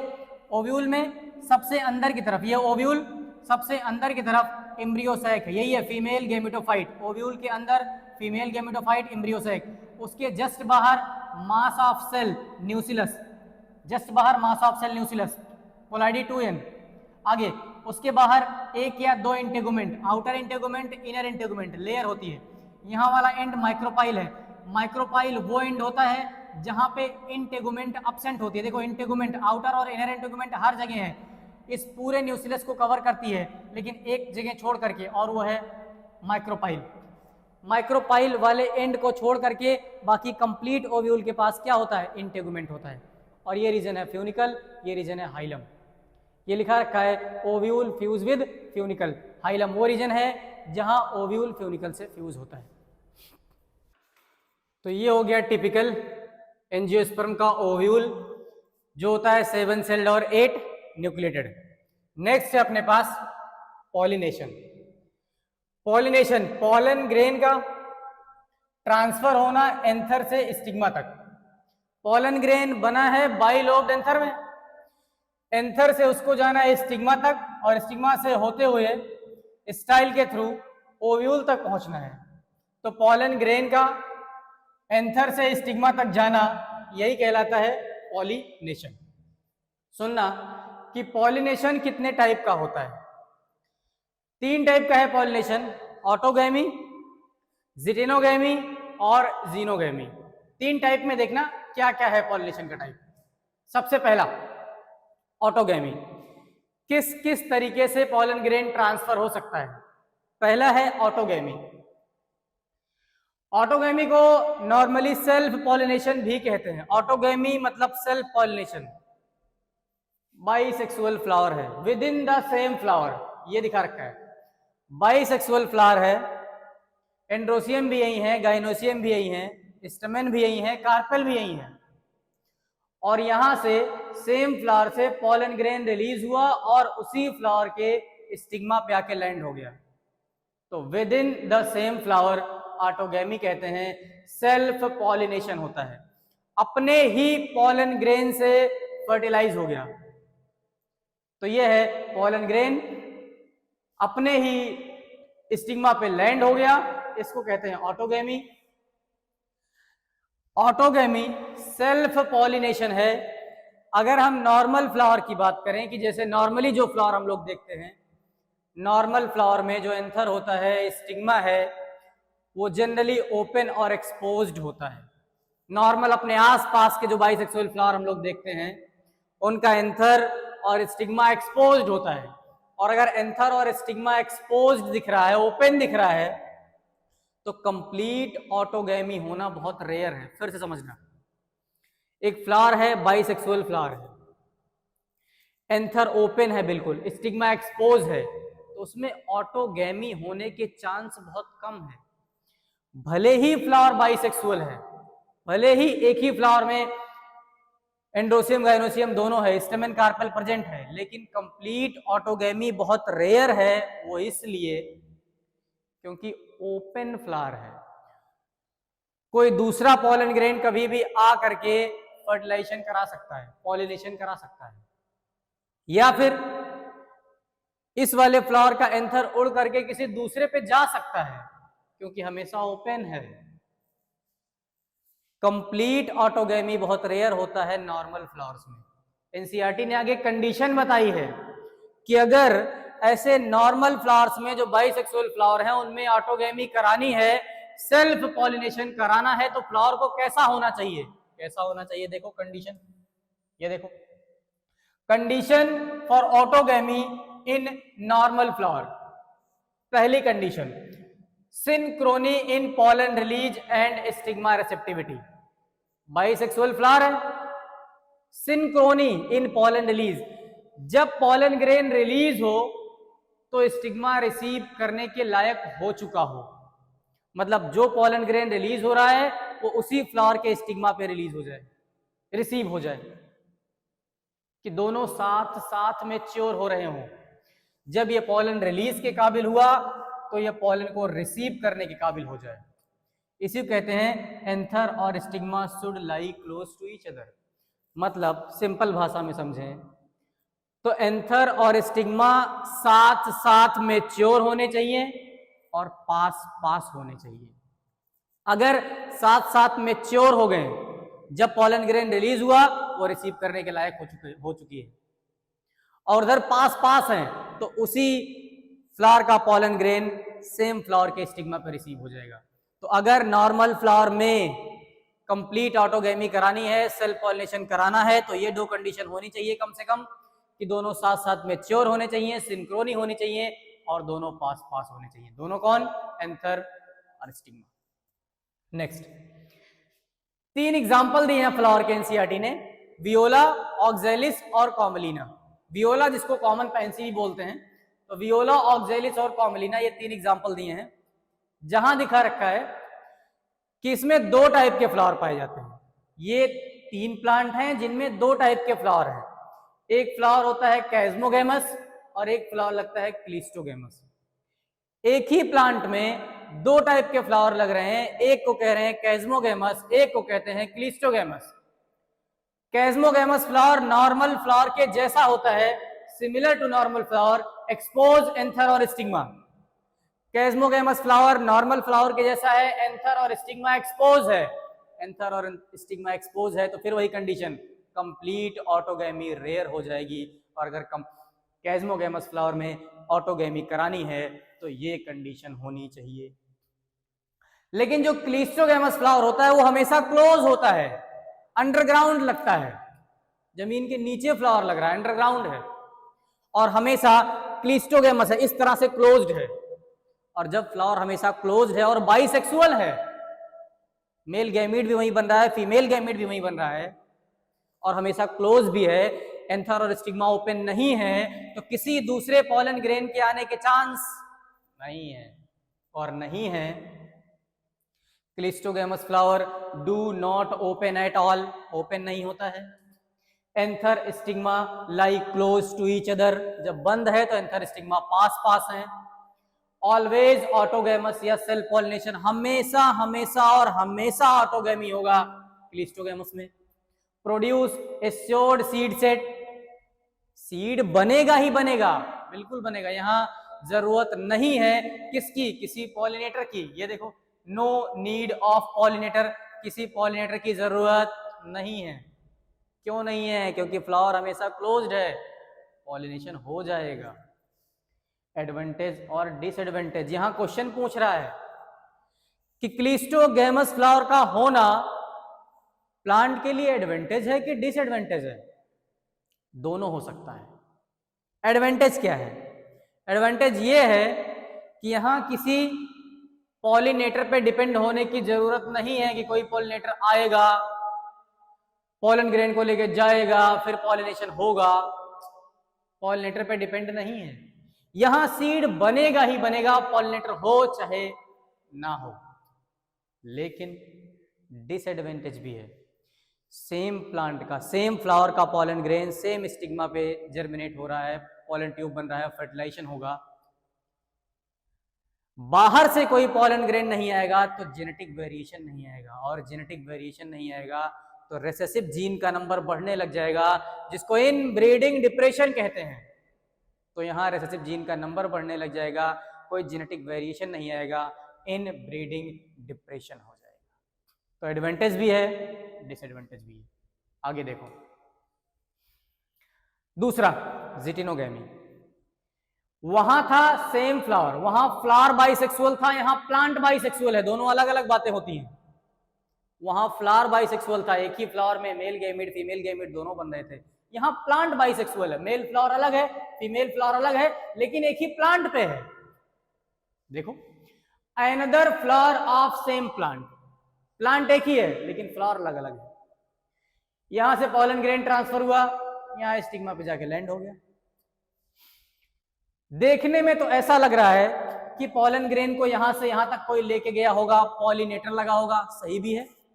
यहां से यहां तक पॉलन ग्रेन को ट्रांसफर होना है, तो ऐसा लग रहा है कि क्रॉस पॉलिनेशन हो रहा है। पॉलन ग्रेन एंथर से स्टिग्मा पे ट्रांसफर हो रहा है, कोई लेके जा रहा है, कोई पहुंचा रहा है, तो ऐसा ही तो लग रहा है कि क्रॉस पॉलिनेशन है। तो देखने में तो ये क्रॉस पॉलिनेशन लगता है, लेकिन जीन तो एक ही प्लांट का है ना, जेनेटिकली सेल्फ पॉलिनेशन है, ऑटोगेमी है। तो जिटिनोगेमी जेनेटिकली सेल्फ पॉलिनेशन है, जेनेटिकली ऑटोगेमी के जैसा है। यहां भी जेनेटिक वेरिएशन नहीं आएगा, लेकिन देखने में क्रॉस पॉलिनेशन जैसा लगता है। Next, xenogamy, different plant of same species, एक ही स्पीसीज के दो अलग अलग प्लांट। अगर ये मैंगो है तो ये भी स्पीसीज तो सेम होना चाहिए ना, तो सेम स्पीसीज के दो अलग प्लांट, एक मेल प्लांट एक फीमेल प्लांट, एंथर अलग प्लांट पे है, स्टिग्मा अलग प्लांट पे है। देखो, different plant of same species, true cross pollination यही है, जेनेटिक वेरिएशन यहीं से आएगा, ट्रू क्रॉस पॉलिनेशन यही है। एक प्लांट का पॉलन ग्रेन, दूसरे का स्टिग्मा, ये क्रॉस पॉलिनेशन हुआ। ओरिजिनल ट्रू पॉलिनेशन यही है, ट्रू क्रॉस पॉलिनेशन यही है, जहां जेनेटिक वेरिएशन भी आएगा। आने वाली स्पीसीज पेरेंट्स से ज्यादा सुपीरियर कहलाएंगी। यह है ट्रू क्रॉस पॉलिनेशन। बार बार कह रहे हैं, ध्यान से सुन लो, बहुत बेहतर एनसीईआरटी का नोट्स निकाल के लिखा है हमने, इससे बेटर मिलेगा नहीं तुम्हें। मन करे तो कोशिश करके देख लेना, मैसेज करना हमको, चाहे डीएम कर देना इंस्टा पे, हम नोट्स भेज देंगे। एक बार नोट सामने रख के सिर्फ एक चैप्टर पढ़ के देख लो, उसके बाद दूसरा अपने आप पढ़ लोगे। एक बार एनसीईआरटी की रीडिंग लगाओ, ये देखो, एक बार वीडियो देखो। इसीलिए वीडियो को बहुत लंबा नहीं करेंगे हम, कि 5 घंटे का वन शॉट नहीं होगा, और कंप्लीट है, कुछ छूटा नहीं है इसमें। आओ देखो, ज्यादा बातें वैसे भी नहीं करेंगे, तुम्हारा पेपर पास में है ना। बोर्ड का हो नीट का हो, दोनों आ जाओ। कौन कौन से वो एजेंट्स हैं जो पॉलिनेशन कराते हैं? एजेंट्स ऑफ पॉलिनेशन, सुनो फिर। बायोटिक होते हैं, एबायोटिक होते हैं। बायोटिक एजेंट्स में आते हैं एनिमल्स, सबसे मोस्ट कॉमन जो पॉलिनेशन होता है वो बायोटिक एजेंट से होता है, एनिमल से होता है। एबायोटिक में विंड और वाटर आते हैं। पॉलिनेशन, विंड पॉलिनेशन में देखो, wind pollination more common among the abiotic. Abiotic दो हैं, विंड है और वाटर है, उसमें से भी ज्यादा होता है विंड से। तो पॉलिनेशन विंड, वाटर के कंपैरिजन में विंड से पॉलिनेशन ज्यादा होता है। अब विंड पॉलिनेशन हो रहा है तो क्वेश्चन नीट में पूछा जाता है कि अगर पॉलिनेशन विंड से हो रहा है तो पॉलन ग्रेन कैसा होना चाहिए, फ्लावर कैसा होना चाहिए, स्टिग्मा कैसा होना चाहिए, एंथर कैसा होना चाहिए, ये सब पूछा जाता है कि कैसा कैसा होना चाहिए। तो आओ देखें कैसा होना चाहिए। अगर पॉलिनेशन विंड से है तो पॉलन ग्रेन लाइट होना चाहिए, नॉन स्टिकी होना चाहिए। अगर पॉलन ग्रेन लाइट होगा तभी वो हवा में उड़ पाएगा, नॉन स्टिकी होगा तभी वो एंथर से बाहर निकल पाएगा। तो पॉलन ग्रेन लाइट होना चाहिए, नॉन स्टिकी होना चाहिए।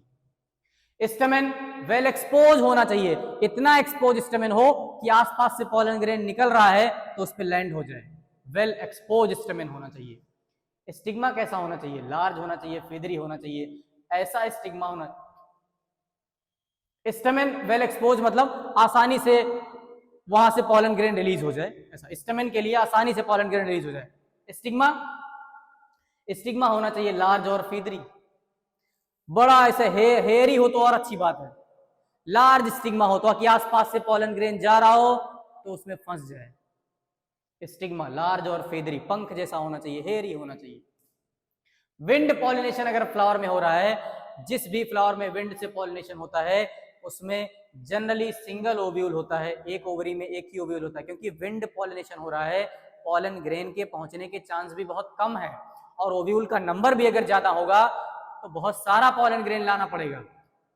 इसीलिए जनरली विंड पॉलिनेटेड फ्लावर्स में ओव्यूल का नंबर 1 होता है। Wind pollination is quite common in the grasses, ज्यादातर विंड पॉलिनेशन ग्रासेस में देखने को मिलता है। एक एग्जांपल दिया एनसीईआरटी ने कॉर्न कॉब का, जहां स्टिग्मा और स्टाइल मिलाकर के टेजल्स, पुरानी एनसीईआरटी में टेजल्स लिखा है, पहले पूछा गया है इसलिए याद रखेंगे। कॉर्न कॉब है, स्टिग्मा और स्टाइल को मिलाकर के टेजल्स बोलते हैं। ये स्टिग्मा और स्टाइल, स्टिग्मा इसका हेयरी होता है, जो बाहर कॉर्न में देखे होगे हेयरी स्टिग्मा, पॉलन ग्रेन को फंसाने के लिए। Pollination by water quite rare in the flowering plant, बड़े प्लांट्स में, फ्लावरिंग प्लांट में बहुत रेयर पॉलिनेशन होता है कि वाटर से पॉलिनेशन हो जाए। तो कहाँ होता है? बहुत लिमिटेड होता है, अबाउट 30 जेनरा, 30 जेनरा ऐसे हैं जहां वाटर से पॉलिनेशन होता है, मतलब बहुत कम वाटर से पॉलिनेशन देखने को मिलता है, वो भी मोस्टली मोनोकॉट्स में देखने को मिलता है, मोस्टली मोनोकॉट्स में देखने को मिलता है वाटर से पॉलिनेशन। वाटर पॉलिनेटेड जो प्लांट्स होते हैं, देखना कौन कौन से हैं, फ्रेश वाटर वाले भी हैं, मैराइन वाटर वाले भी हैं। फ्रेश वाटर वाले हैं वेलिस्नेरिया और हाइड्रा, मैराइन वाटर वाला है सी ग्रासेस और या उसी को कहते हैं जूस्टेरा, सी ग्रासेस जिसका एग्जांपल है जूस्टेरा।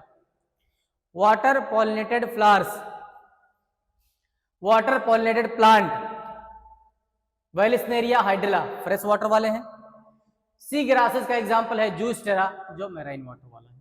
आगे फिर कह रहा है not all aquatic plants use water for pollination, ऐसा नहीं है कि कोई प्लांट वाटर में ग्रो कर रहा है तो उसका पॉलिनेशन वाटर से ही होगा ना, बहुत कम ऐसे हैं जिनमें पॉलिनेशन वाटर से होता है। ये देखो कभी देखा हो वाटर बॉडीज में ग्रो किए रहता है वाटर हाइसिंथ और वाटर लिली, वाटर हाइसिंथ और वाटर लिली ग्रो करते हैं वाटर में, लेकिन पॉलिनेशन इंसेक्ट या विंड से होता है। ऑप्शन में दोनों एक साथ लिख के आता है इंसेक्ट और विंड, वही ऑप्शन टिक कर देंगे। वाटर में ग्रो करता है लेकिन वाटर से पॉलिनेशन नहीं होता है, इंसेक्ट से होता है या फिर विंड से होता है। नेक्स्ट, थोड़ा जल्दी चल रहे हैं ताकि बहुत लंबा वन शॉट ना हो जाए। पॉलिनेशन इन वेलिस्नेरिया, देखो वेलिस्नेरिया का pollination, female flower male flower, surface of water pollination होता है, डायग्राम में यहां दिखा रखा है समझना। जो वेलिस्नेरिया की फीमेल फ्लावर होती है उसके पास लॉन्ग स्टॉक होता है, ये लॉन्ग स्टॉक, ये देखना, ये अगर ध्यान से वहां दिख रहा हो तो इसमें देखना ये इस तरह से स्प्रिंग लाइक स्टॉक, ये लॉन्ग स्टॉक को अनकॉइल करती है और वाटर के सरफेस पे आ जाती है। यहां से पूरा बड में प्रेजेंट होता है मेल फ्लावर, मेल फ्लावर से यहाँ पॉलन ग्रेन रिलीज होते हैं और आ जाते हैं वाटर के सरफेस पे, और वाटर के सरफेस पे हो जाता है पॉलिनेशन। तो यहाँ पे वेलिस्नेरिया में पॉलिनेशन होता है वाटर के सरफेस पे। Pollination in sea grasses, sea grasses में पॉलिनेशन जो होता है वो वाटर के अंदर होता है, ये सबमर्ज रहता है, डूबा हुआ रहता है। जूस्टेरा में, सी ग्रासेस में female flower remain submerge in the water, water के अंदर डूबा है, सरफेस पे नहीं आई है, और पॉलन ग्रेन भी रिलीज हो रहा है इनसाइड द वाटर, वाटर के अंदर ही पॉलन ग्रेन रिलीज हुआ और वाटर के अंदर ही फर्टिलाइजेशन हो गया। वेलिस्नेरिया में सरफेस पे होता है, यहाँ वाटर के अंदर होता है, लॉन्ग, इसीलिए जो सी ग्रासेस का पॉलन ग्रेन होता है वो लॉन्ग होता है, रिबन लाइक होता है, वाटर के अंदर तैर रहा होता है, रिबन के जैसा होता है, ताकि कहीं ना कहीं फीमेल फ्लावर के आसपास जाके फंस जाए, पॉलिनेशन हो जाए। पॉलन ग्रेन, वो पॉलन ग्रेन जो वाटर में रिलीज होते हैं, या वो फ्लावर जहां पॉलिनेशन वाटर के थ्रू होता है, उनके पॉलन ग्रेन जनरली म्यूसिलेज से कवर्ड होते हैं, म्यूसिलेज की कवरिंग होती है इनको वेटिंग से बचाने के लिए, ताकि ऐसा ना हो कि पॉलन ग्रेन गीला हो जाए, सड़ जाए। तो वेटिंग से बचाने के लिए म्यूसिलेज की कवरिंग होती है पॉलन ग्रेन्स पे, जहां पॉलिनेशन वाटर से। ये डायग्राम में वेलिस्नेरिया का, एनसीईआरटी का डायग्राम है, वेलिस्नेरिया का पॉलिनेशन दिखा रहा है। आगे, मेजॉरिटी ऑफ फ्लावरिंग प्लांट, ज्यादातर फ्लावरिंग प्लांट ऐसे हैं, ज्यादातर फ्लावरिंग प्लांट्स में ऐसा है कि पॉलिनेशन एनिमल से होता है। Most of the flowering plant में पॉलिनेशन एनिमल से है, और वो एनिमल ये हो सकते हैं, चाहे वो बी हो सकता है, हो सकती है butterflies, flies, beetles, wasp, ant, moth, bird, bats, इन किसी से भी पॉलिनेशन हो सकता है। बर्ड में सन बर्ड और हमिंग बर्ड, छोटी चिड़िया होती है, पॉलिनेशन कराती है। बी में मोस्टली डोमिनेटिंग एजेंट है हनी बी, जिनसे पॉलिनेशन होता है। लार्ज एनिमल्स भी हैं जो पॉलिनेशन करा सकते हैं, जैसे प्राइमेट्स में लेमर है, आर्बोरियल्स में ट्री ड्वेलिंग है, रोडेंट्स करा सकते हैं, रेप्टाइल्स करा सकते हैं, गार्डन लिजार्ड करा सकते हैं, इनसे भी थोड़ा मोड़ा पॉलिनेशन हो सकता है। इंसेक्ट पॉलिनेटेड फ्लावर्स, इंसेक्ट से पॉलिनेशन, जहां इंसेक्ट से पॉलिनेशन हो रहा है, बी से पॉलिनेशन हो रहा है, वो फ्लावर्स कैसे होते हैं? अच्छा, वो फ्लावर्स जिनमें पॉलिनेशन विंड से हो रहा है या वाटर से हो रहा है, एबायोटिक में हो रहा है, उन फ्लावर्स को कलरफुल होने की जरूरत नहीं है। जहां भी पॉलिनेशन विंड से वो वाटर से होता है, उनको कलरफुल होने की जरूरत नहीं होती है। इसलिए, क्योंकि फ्लावर में कलर इसलिए होता है ताकि इंसेक्ट या एनिमल उनसे अट्रैक्ट हो, पॉलिनेशन कराने के लिए आए। कलरफुल फ्लावर इसलिए नहीं है विंड और वाटर में, क्योंकि विंड और वाटर को अट्रैक्ट करने की जरूरत नहीं है। ज्यादा कलरफुल फ्लावर कहां देखने को मिलते हैं? इंसेक्ट पॉलिनेटेड फ्लावर्स में या एनिमल्स जिनमें पॉलिनेशन होता है।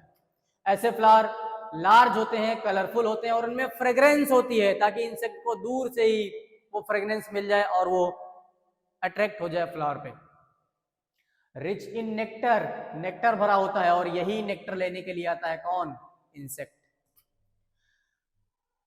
एक तरीके से फ्लावर इंसेक्ट को फ्लोरल रिवॉर्ड देता है। नहीं तो इंसेक्ट एक बार तो आएगा कलर देख करके, दोबारा नहीं आएगा अगर उसको कुछ मिलेगा नहीं। हर आदमी अपने इंटरेस्ट पे काम करता है, वो इंसेक्ट भी काम कर रहा है। एक बार आएगा, कुछ नहीं मिला तो दोबारा वो कलर देख के नहीं आएगा। इसीलिए फ्लोरल रिवॉर्ड प्रोवाइड करता है फ्लावर कुछ ना कुछ। जैसे फ्लोरल रिवॉर्ड की फॉर्म में क्या हो सकता है? नेक्टर। फ्लावर के नीचे वाला जो सोयल पार्ट होता है, थैलेमस, ओवरी के नीचे, उसमें नेक्टर भरा होता है और वही नेक्टर लेने के लिए आता है कौन? इंसेक्ट। तो नेक्टर फ्लोरल रिवॉर्ड है। पॉलन ग्रेन में भी न्यूट्रिशन होता है, तो पॉलन ग्रेन भी फ्लोरल रिवॉर्ड है। कुछ फ्लावर स्पीसीज ऐसी भी होती हैं जो एग लेइंग के लिए सेफ प्लेस प्रोवाइड करती हैं। एग लेइंग के लिए सेफ प्लेस प्रोवाइड कर देना, ये भी फ्लोरल रिवॉर्ड है कि वो आएगा, अपना अंडा देके चला जाएगा, उसके बच्चे बाद में बड़े हो जाएंगे वहीं पे। जैसे एक प्लांट होता है एमार्फोफिलस, टॉलेस्ट फ्लावर है, 6 फीट का होता है। ये एग लेइंग के लिए सेफ प्लेस प्रोवाइड करता है। याद क्या रखना है? फ्लोरल रिवॉर्ड की फॉर्म में क्या क्या दे सकता है फ्लावर? नेक्टर दे सकता है, पॉलन ग्रेन दे सकता है और एग लेइंग के लिए सेफ प्लेस प्रोवाइड कर सकता है। नेक्स्ट,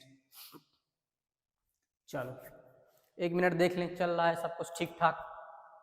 हाँ, बढ़िया। आउट ब्रीडिंग डिवाइसेस, सुनो।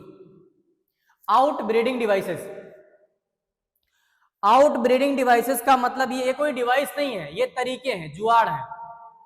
आउट ब्रीडिंग डिवाइसेस का मतलब है वो तरीके, आउट ब्रीडिंग डिवाइसेस का मतलब है वो तरीके जिनसे क्रॉस पॉलिनेशन को बढ़ाया जाए और सेल्फ पॉलिनेशन को कम किया जाए।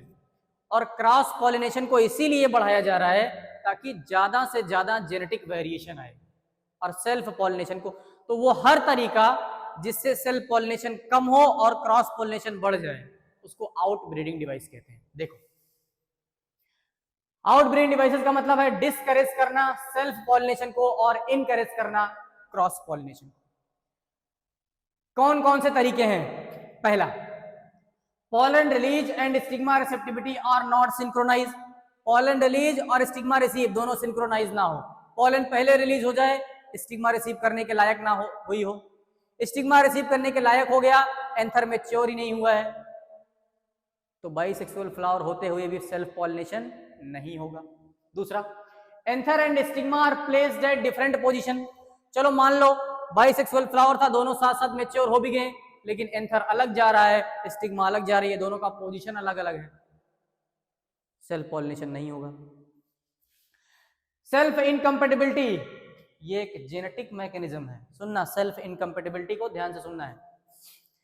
सेल्फ इनकम्पेटिबिलिटी का सबसे अच्छा एग्जांपल है टोबैको। ये क्या करता है? ये पहचान लेता है अपने पॉलन ग्रेन को। अगर सेम प्लांट का, सेम फ्लावर का पॉलन ग्रेन अपने स्टिग्मा पे आया है तो ये पॉलन ग्रेन का जर्मिनेशन नहीं होने देता है। जेनेटिक मैकेनिज्म है, ये अपने जीनोटाइप को पहचानता है। इसको पता है कि अपने ही प्लांट का पॉलन ग्रेन अपने ही स्टिग्मा पे लैंड हो गया, तो इसको कहते हैं सेल्फ इनकम्प्लीट। खुद के पॉलन ग्रेन से खुद के ओव्यूल को फर्टिलाइज नहीं होने देगा, पॉलन का जर्मिनेशन ही नहीं होने देगा, और अगर हो भी गया तो पॉलन ट्यूब की ग्रोथ नहीं होने देगा। ऐसा होता है टोबैको में। मतलब ऐसा है, एक फ्लावर है टोबैको का, बाइसेक्सुअल फ्लावर, बाइसेक्सुअल है, वहीं से पॉलन ग्रेन रिलीज हुआ, उसी के स्टिग्मा पे लैंड हुआ, पॉलन ट्यूब का जर्मिनेशन नहीं होगा, क्योंकि वो पहचानता है कि अपना ही पॉलन ग्रेन है। मान लो फ्लावर बाइसेक्सुअल ना होकर के प्लांट बाइसेक्सुअल है, एक ही प्लांट में मेल फ्लावर अलग है, फीमेल फ्लावर अलग है, फिर भी है तो जेनेटिकली सिमिलर, फिर भी पॉलन का जर्मिनेशन नहीं होने देगा। ऐसा होता है टोबैको में, इसको कहते हैं सेल्फ इनकम्पैटिबिलिटी जेनेटिक मैकेनिज्म। और अगला, production of unisexual flower. Flower he unisexual हो जाए, यूनिसेक्सुअल फ्लावर होगा तब भी जो है फ्लावर यूनिसेक्सुअल हो जाएगा, तो सेल्फ पॉलिनेशन नहीं होगा, क्रॉस पॉलिनेशन होगा। दो टाइप के फ्लावर होते हैं, मोनोइसियस, डायोसियस। मोनोइसियस का मतलब है मेल और फीमेल फ्लावर, एक ही प्लांट में मेल फ्लावर भी है, फीमेल फ्लावर भी है, मोनोइसियस है। अगर मोनोइसियस प्लांट है, प्लांट मोनोइसियस है, एक ही प्लांट में मेल फ्लावर भी है, फीमेल फ्लावर भी है, तो ये ऑटोगेमी तो प्रिवेंट कर लेगा। ऑटोगेमी कैसे प्रिवेंट कर लेगा? क्योंकि प्लांट मोनोइसियस है, मेल फ्लावर अलग है, फीमेल फ्लावर अलग है एक ही प्लांट में, लेकिन जिटेनोगेमी तो हो ही जाएगा ना, अभी तो पढ़े हैं। सेम प्लांट का पॉलन ग्रेन है, वहां सेम फ्लावर होता है तो ऑटोगेमी होता है, तो सेम फ्लावर तो नहीं है, फ्लावर तो मेल फीमेल फ्लावर अलग अलग है, लेकिन प्लांट तो सेम है ना, प्लांट तो बाइसेक्सुअल है, तो यहाँ ऑटोगेमी तो नहीं होगा लेकिन जिटेनोगेमी हो जाएगा। और ये मोनोसियस के दो एग्जांपल एनसीईआरटी ने दिए हैं, कैस्टर और मेज। यहाँ डायोसियस, मेल और फीमेल फ्लावर डिफरेंट प्लांट पे हैं, मेल प्लांट अलग है, फीमेल प्लांट अलग है, तो यहाँ ना तो ऑटोगेमी होगा ना ही जिटेनोगेमी होगा, तो क्या होगा? जीनोगेमी होगा। इसका एग्जांपल दिया है papaya. Next, pollen pistil interaction. Pollen pistil, pollen और पिस्टिल दोनों का इंटरेक्शन, कैसे पॉलन ग्रेन आया, पिस्टिल ने उसको पहचाना, स्टिग्मा पे लैंड हुआ, फ्रॉम, और पॉलन पिस्टिल इंटरेक्शन कहां से कहां तक की प्रोसेस को इंटरेक्शन कहते हैं? From the pollen deposition on the stigma, stigma पे पॉलन ग्रेन आके लैंड हुआ, वहां से लेकर के कहां तक? Entry of pollen tube into the ovule, ovule में पॉलन ट्यूब की एंट्री होने तक की बात कहलाती है पॉलन पिस्टिल इंटरेक्शन। सुनो, कंपैटिबल, अच्छा पॉलन दो टाइप का होता है, एक होता है कंपैटिबल पॉलन, एक होता है इनकम्पैटिबल पॉलन। कंपैटिबल पॉलन का मतलब होता है राइट टाइप का पॉलन ग्रेन, इनकम्पैटिबल मतलब होता है रॉन्ग टाइप का पॉलन ग्रेन। राइट टाइप का पॉलन ग्रेन का मतलब है सेम स्पीसीज का पॉलन ग्रेन, अगर एक रोज का प्लांट है तो उस पे उसी स्पीसीज के रोज का पॉलन ग्रेन आके लैंड हुआ है। रॉन्ग टाइप का, आम का पेड़ था उस पे नीम का पॉलन ग्रेन आ गया, रॉन्ग टाइप का हो गया। तो पिस्टिल को ये बात पता होती है, पिस्टिल में ऐसे जेनेटिक मैकेनिज्म होते हैं जो ये पहचान जाते हैं कि पॉलन ग्रेन अपनी स्पीसीज का है कि किसी दूसरी स्पीसीज का पॉलन ग्रेन आ गया। तो अगर राइट टाइप का है तो पॉलन जर्मिनेशन होगा, पॉलन ट्यूब की ग्रोथ होगी, लेकिन अगर पॉलन ग्रेन रॉन्ग टाइप का हुआ तो पॉलन जर्मिनेशन नहीं होगा, और कई बार अगर पॉलन जर्मिनेशन हो भी गया तो पॉलन ट्यूब की ग्रोथ नहीं होगी। इसी कहते हैं pollen pistil interaction. Artificial hybridization, artificial hybridization, only desired pollen grain use for pollination. जब हम अपनी मर्जी का पॉलिनेशन करा रहे हो, अपनी मर्जी का पॉलिनेशन डाल करके पॉलिनेशन करा रहे हो, तो आर्टिफिशियल कहते हैं। कौन कौन से स्टेप होते हैं आर्टिफिशियल में? 3 स्टेप होते हैं, एक होता है इमैस्कुलेशन, एक होता है बैगिंग, फिर होता है रीबैगिंग। तीनों सुनना। इमैस्कुलेशन, इमैस्कुलेशन कहते हैं अगर बाइसेक्सुअल फ्लावर है तो वहां से एंथर को रिमूव कर देना before maturity. Removal of anther from bisexual flower before anther dehiscence. Anther के मेच्योर होने से पहले, एंथर के डेइसिस होने से पहले, पॉलन ग्रेन के रिलीज होने से पहले वहां से एंथर को रिमूव कर देना। तो एंथर रिमूव हो जाएगा तो सिर्फ बचा रहेगा क्या? Stigma style ovary. एंथर को रिमूव करना बिफोर मेच्योरिटी बाइसेक्सुअल फ्लावर से कहते हैं इमैस्कुलेशन। बैगिंग, बैगिंग का मतलब होता है prevent contamination from unwanted pollen. मान लो इमैस्कुलेशन कर दिया, एंथर रिमूव कर दिया और स्टिग्मा को खुला छोड़ दिया, तब तो कोई भी पॉलन ग्रेन आ जाएगा और पॉलिनेशन हो जाएगा सेम स्पीसीज का।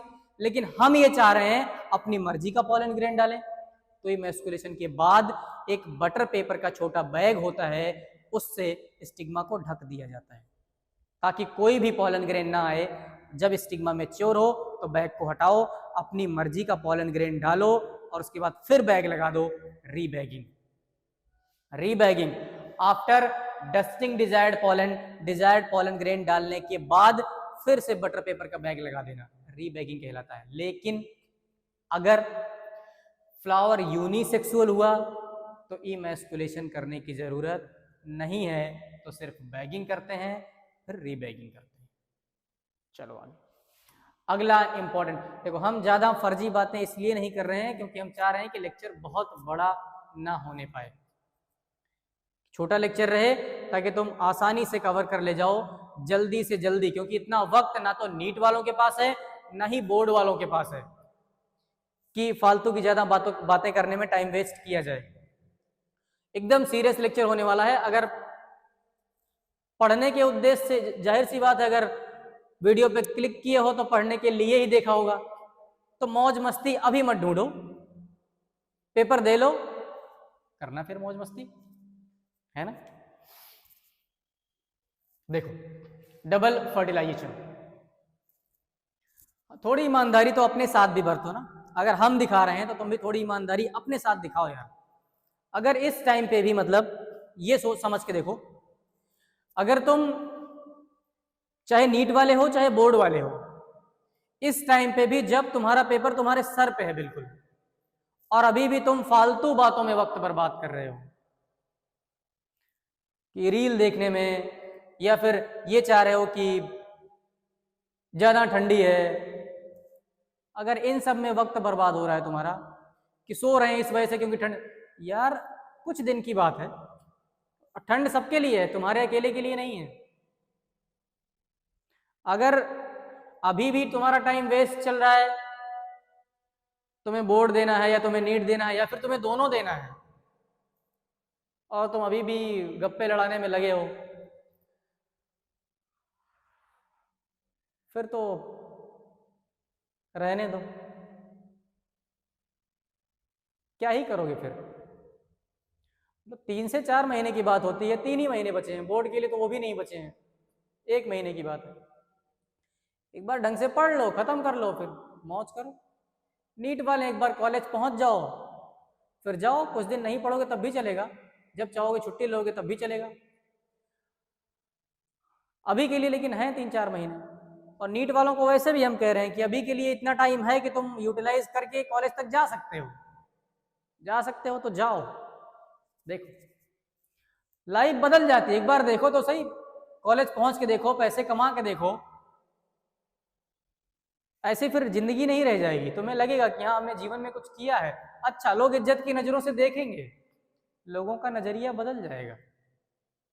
करो ऐसा कुछ। देखो डबल फर्टिलाइजेशन, देखो डबल फर्टिलाइजेशन कहते हैं सिनगैमी और ट्रिपल फ्यूजन को। सिनगैमी मतलब ट्रू फर्टिलाइजेशन। आओ देखते हैं क्या है। सबसे पहले क्या होता है, entry of pollen tube into the one of the synergid.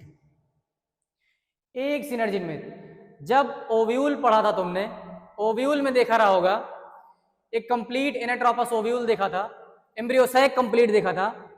तो एम्ब्रियोसैक में जब देख रहे थे तो एक तरफ चलाजा लिंड था, एक तरफ माइक्रोपाइलिंड था, एक तरफ एंटीपोडल सेल थी, अरे थी, एक तरफ एग सेल था, 2 सिनर्जिड था। उसी सिनर्जिड में कह रहा है, देखो उसी सिनर्जिड में से जब पॉलन ट्यूब इंटर हुआ तो पॉलन ट्यूब दोनों में से किसी एक सिनर्जिड में इंटर होता है। ये बात ध्यान रखनी है, 2 सिनर्जिड हैं, दोनों सिनर्जिड में से किसी एक सिनर्जिड में इंटर होता है कौन? Pollen tube. और इंटर होने के बाद वहां रिलीज कर देता है 2 male gamete. 2 male gamete release होते हैं, एक मेल गैमीट फ्यूज हो जाता है एग सेल के साथ। मेल गैमीट का एग सेल के साथ फ्यूज होना, मेल गैमीट एन है, एग सेल एन है, दोनों हैप्लॉइड है। मेल गैमीट एग सेल के साथ फ्यूज हुआ, इसको ट्रू फर्टिलाइजेशन सिनगैमी कहते हैं। जाइगोट बनता है और आगे जाइगोट एम्ब्रियो में कन्वर्ट हो जाता है, जाइगोट से एम्ब्रियो। एन था हैप्लॉइड था, जाइगोट डिप्लॉइड हो गया। एक मेल गैमीट, एक तो चला गया एग सेल के साथ फ्यूज होने, दूसरा वाला मेल गैमीट फ्यूज होता है 2 पोलर न्यूक्लियाई के साथ। जो सेंट्रल सेल में दोनों पोलर न्यूक्लियाई प्रेजेंट थी, एग सेल के फ्यूजन होने से पहले दोनों पोलर न्यूक्लियाई आपस में फ्यूज हो जाती हैं। दोनों पोलर न्यूक्लियाई आपस में फ्यूज हो जाती हैं तो सेकेंडरी न्यूक्लियस कहते हैं। तो चाहे कह दो एक मेल गैमीट का फ्यूजन 2 पोलर न्यूक्लियाई के साथ हो गया, चाहे कह दो एक मेल गैमीट का फ्यूजन सेकेंडरी न्यूक्लियस के साथ हो गया। इसीलिए हमने यहां दिखाया है पोलर न्यूक्लियाई को n+n, इसी को सेकेंडरी न्यूक्लियस कहते हैं, जब दोनों पोलर न्यूक्लियाई आपस में फ्यूज हो जाती हैं। तो एक मेल गैमीट और 2 पोलर न्यूक्लियाई 3 हो गए तो कहते हैं ट्रिपल फ्यूजन। और ये ट्रिपल फ्यूजन होकर के बन जाता है प्राइमरी इंडोस्पर्म न्यूक्लियस, जिसकी पोलैरिटी होती है 3n। और ये जहां बना था वो सेल थी central cell. Central cell after fertilization, central cell after fertilization अब बन गई है प्राइमरी इंडोस्पर्म सेल, PEC, और ये PEN, प्राइमरी इंडोस्पर्म सेल। ये भी ट्रिप्लॉइड होगा, ये भी ट्रिप्लॉइड होगा, यहां भी 3n, इसको भी कहेंगे 3n। नेक्स्ट, ये है पॉलन ट्यूब आ रहा है, देखना पॉलन ट्यूब आ रहा है, इंटर हुआ, एक सिनर्जिड में इंटर हुआ। यहां देखना आगे, ये है central cell, central cell after fertilization primary endosperm cell. आगे देखो, ये देखो जब पॉलन ट्यूब इंटर हो रहा है एक सिनर्जिड में तो उसके पास एक मेल, यहाँ 2 मेल गैमीट हैं और एक वेजिटेटिव सेल है। वेजिटेटिव सेल भी तो थी, वेजिटेटिव न्यूक्लियस। इधर देखना, इधर चलाजल एंड एंटीपोडल सेल थी चलाजल एंड पे, माइक्रोपाइल पे ये था सिनर्जिड और एग सेल। एग सेल के साथ फ्यूज हुआ मेल गैमीट, जाइगोट बन गया। उधर फ्यूज हुआ दोनों पोलर न्यूक्लियाई, यहां लिखा है हमने becomes secondary nucleus just before triple fusion.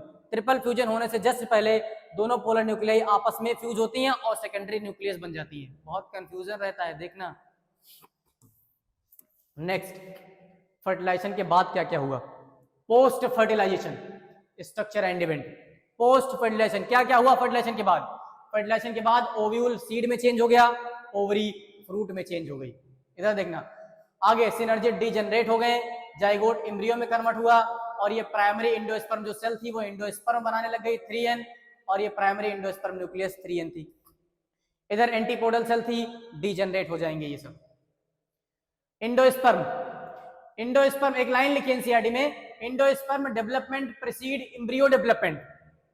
जब इंडोस्पर्म का डेवलपमेंट हो रहा, कह रहा endosperm development preceded embryo development, embryo के डेवलपमेंट होने से पहले चालू हो जाता है इंडोस्पर्म का डेवलपमेंट। क्यों? क्योंकि जाइगोट से एम्ब्रियो बन रहा है और डेवलपिंग एम्ब्रियो को न्यूट्रिशन चाहिए, डेवलपिंग एम्ब्रियो को न्यूट्रिशन देने के लिए कोई तो होना चाहिए, इसीलिए इंडोस्पर्म का फॉर्मेशन पहले होता है, उसके बाद जाइगोट में डिवीजन चालू होता है, उसके बाद एम्ब्रियो का फॉर्मेशन चालू होता है। इसीलिए लिखा है प्राइमरी इंडोस्पर्म सेल है, कई बार माइटोसिस होता है तो बन जाता है triploid endosperm tissue. Triploid endosperm tissue में रिजर्व फूड मटेरियल होते हैं जो न्यूट्रिशन होते हैं, डेवलपिंग एम्ब्रियो को न्यूट्रिशन देते हैं। प्राइमरी इंडोस्पर्म न्यूक्लियस था, प्राइमरी इंडोस्पर्म न्यूक्लियस में कई बार फ्री न्यूक्लियर डिवीजन हुआ, फ्री न्यूक्लियर डिवीजन, न्यूक्लियस का केवल डिवीजन हो रहा है, सेल वॉल का फॉर्मेशन तुरंत नहीं हो रहा है। फ्री न्यूक्लियर इंडोस्पर्म बनेगा, फ्री न्यूक्लियर इंडोस्पर्म बन रहा है, इसका मतलब फ्री न्यूक्लियर इंडोस्पर्म का एग्जांपल है कोकोनट वाटर, जिसको टेंडर कोकोनट कहते हैं, कोकोनट वाटर कहते हैं, ये फ्री न्यूक्लियर डिवीजन का एग्जांपल है, फ्री न्यूक्लियर इंडोस्पर्म का एग्जांपल है। उसके बाद फ्री न्यूक्लियर इंडोस्पर्म बनेगा, बाद में सेल वॉल फॉर्मेशन हो जाएगी, सेल वॉल फॉर्मेशन हो जाएगी तो उसको कहेंगे सेलुलर इंडोस्पर्म, और सेलुलर इंडोस्पर्म होता है कोकोनट कर्नल। कोकोनट कर्नल मतलब कोकोनट का जो व्हाइट वाला पार्ट खाते हैं वो सेलुलर इंडोस्पर्म है, कोकोनट का जो वाटर पीते हैं वो फ्री न्यूक्लियर एंडोस्पर्म। एंडोस्पर्म का डेवलपमेंट दिखाया है। सबसे पहले जाइगोट बना है, अब जाइगोट से एम्ब्रियो बनेगा। सबसे पहले बनता है प्रो एम्ब्रियो, डायग्राम याद रखना, प्रो एम्ब्रियो, फिर ग्लोब्यूलर एम्ब्रियो, सीक्वेंस याद रखना है। सबसे पहले प्रो एम्ब्रियो, फिर ग्लोब्यूलर एम्ब्रियो, फिर हार्ट शेप का एम्ब्रियो बनता है, और फिर मेच्योर एम्ब्रियो बनता है। मेच्योर एम्ब्रियो को टॉर्पीडो एम्ब्रियो भी बोलते हैं। हार्ट शेप का एम्ब्रियो बनता है, मेच्योर एम्ब्रियो बनता है, तो इसमें एक सेल दिखती है जिसको कहते हैं सस्पेंसर। आज तक सस्पेंसर से कभी सवाल नहीं पूछा गया है और एनसीईआरटी में ये लिखा है। सस्पेंसर से कभी भी सवाल पूछा जा सकता है। हो सकता है तुमसे इसी साल सस्पेंसर पूछ ले कि क्या काम होता है सस्पेंसर सेल का। Suspensor cell push the developing embryo, जो डेवलपिंग एम्ब्रियो है उसको धक्का देता है, पुश करता है। कहां? इनटू द एंडोस्पर्म, एंडोस्पर्म में। किस लिए? एब्जॉर्ब न्यूट्रिशन, क्योंकि डेवलपिंग एम्ब्रियो है उसको न्यूट्रिशन चाहिए, और न्यूट्रिशन कौन दे रहा है? एंडोस्पर्म। और उस एंडोस्पर्म में धक्का दे करके भेजता है डेवलपिंग एम्ब्रियो को कौन? सस्पेंसर। ये पुश करता है डेवलपिंग एम्ब्रियो को एंडोस्पर्म से न्यूट्रिशन लेने के लिए। इधर आ गया जो कॉटिलेडन देखते हैं। एक डाइकॉट का एम्ब्रियो है, एक मोनोकॉट का एम्ब्रियो है, दोनों को ध्यान से देखना। डाइकॉट के एम्ब्रियो में, डाइकॉट मतलब दो कॉटिलेडन है। एक है ऊपर वाला पोर्शन है एपिकोटाइल, एम्ब्रियोनल एक्सिस कॉटिलेडन होता है, बीच में एम्ब्रियोनल एक्सिस होता है। एम्ब्रियोनल एक्सिस के ऊपर का पोर्शन एपिकोटाइल, एम्ब्रियोनल एक्सिस के नीचे का पोर्शन है hypocotyl. Epicotyl terminate with plumule, hypocotyl terminate with radicle. Plumule से डेवलप होता है शूट, रेडिकल से डेवलप होता है रूट, और रेडिकल के नीचे होता है रूट कैप। मोनोकॉट में देखोगे, मोनोकॉट में एक ही कॉटिलेडन है, और वो कॉटिलेडन ये वाला है। ये वाला कॉटिलेडन है जो सील्ड शेप का होता है। तो ये मोनोकॉट का ग्रास का एम्ब्रियो दिखा रखा है, ग्रास एम्ब्रियो। सील्ड शेप का कॉटिलेडन है, सिंगल कॉटिलेडन है। अच्छा, कॉटिलेडन दूसरा वाला था लेकिन डेवलप नहीं हो पाया, जिसको कहते हैं लेस डेवलप्ड कॉटिलेडन को कहते हैं एपिब्लास्ट। उसके बाद इसमें एपिकोटाइल और हाइपोकोटाइल की जगह हाइपोकोटाइल के अलावा एक चीज और होती है। जैसे यहाँ देखोगे, यहाँ जो सिंगल कॉटिलेडन होता है उसको स्क्रूटेलम कहते हैं। सिंगल कॉटिलेडन को स्क्रूटेलम कहते हैं। सिंगल कॉटिलेडन जो सील्ड शेप का होता है। इसके पास यहाँ देखना, एपिब्लास्ट से कॉटिलेडन, कॉटिलेडन के जस्ट ऊपर एक और लेयर होती है जिसको कहते हैं कोलियोप्टाइल। कोलियोप्टाइल हॉलो फोलियर स्ट्रक्चर है, और उसके जस्ट नीचे होता है, रेडिकल के जस्ट नीचे होता है कोलियोराइजा। कोलियोराइजा अनडिफरेंशिएटेड शीथ है। दोनों याद रखना है। मोनोकॉट में पूछा जाए कोलियोप्टाइल और कोलियोराइजा क्या है, तो कोलियोप्टाइल जो कवर किए रहता है किसको? एपिकोटाइल वाले रीजन को। कोलियोप्टाइल हॉलो फोलियर स्ट्रक्चर है, कोलियोराइजा अनडिफरेंशिएटेड शीथ है। दोनों वर्ड याद रखना है, coleoptile hollow फोलियर structure, coleorhiza undifferentiated sheath. और कोलियोराइजा रूट कैप से भी नीचे है। अगला seed. Seed final product of sexual reproduction, यही तो बना रहे थे। फाइनल प्रोडक्ट है सेक्सुअल रिप्रोडक्शन का, वो है सीड। सीड को कहेंगे फर्टिलाइज ओव्यूल है। सीड में सीड कोट है, कॉटिलेडन है, एम्ब्रियोनल एक्सिस है। सीड में सीड कोट है, कॉटिलेडन है, एम्ब्रियोनल एक्सिस है। सीड दो टाइप का होता है, एल्बुमिनस, नॉन एल्बुमिनस। या नॉन एल्बुमिनस को एक्स एल्बुमिनस कहते हैं। इंडोस्पर्मिक या नॉन इंडोस्पर्मिक। इंडोस्पर्म बचा है कि कंज्यूम हो गया है? इंडोस्पर्मिक सीड है। कह रहा है इंडोस्पर्म नॉट कंप्लीटली, क्यों? अभी इंडोस्पर्म कंप्लीटली कंज्यूम नहीं हुआ है, बचा है। अगर इंडोस्पर्म बचा है तो कहेंगे इंडोस्पर्मिक है। ऐसा होता है, most of the monocot seed होते हैं वो इंडोस्पर्मिक होते हैं, उनमें इंडोस्पर्म बचा रह जाता है, कंप्लीटली कंज्यूम नहीं होता है, बस एक मोनोकॉट को छोड़ करके। ऑर्किड एक मोनोकॉट है जहां इंडोस्पर्म कंप्लीटली कंज्यूम हो जाता है। नॉन इंडोस्पर्मिक, जहां इंडोस्पर्म कंप्लीटली कंज्यूम हो चुका है, बचा ही नहीं है, ऐसा होता है डाइकॉट में, मोस्ट ऑफ द डाइकॉट में। और ये कह रहा है एक्सेप्ट कैस्टर। कैस्टर एक ऐसा डाइकॉट है, कैस्टर एक ऐसा डाइकॉट है जहां इंडोस्पर्म बचा रह जाता है, बाकी सब में कंज्यूम हो जाता है। दो एग्जांपल और दिए हैं, ब्लैक पेपर और बीट। ब्लैक पेपर और बीट में क्या होता है? परसिस्टेंट न्यूक्लियस, यहाँ न्यूक्लियस बचा रह जाता है, न्यूक्लियस का मास बचा रह जाता है, और उस परसिस्टेंट न्यूक्लियस के मास को पेरिस्पर्म कहते हैं। तो पूछा जाए पेरिस्पर्म कहां बचा रहे? पेरिस्पर्म का एग्जांपल ब्लैक पेपर और बीट। क्या क्या हुआ फर्टिलाइजेशन के बाद? ओवरी फ्रूट में चेंज हो गई, ओव्यूल सीड बन गया, इंटेगुमेंट सीड कोट बन गया, और जो माइक्रोपाइल था वो सीड में छोटा पोर दिख रहा है, पोर की फॉर्म में दिख रहा है।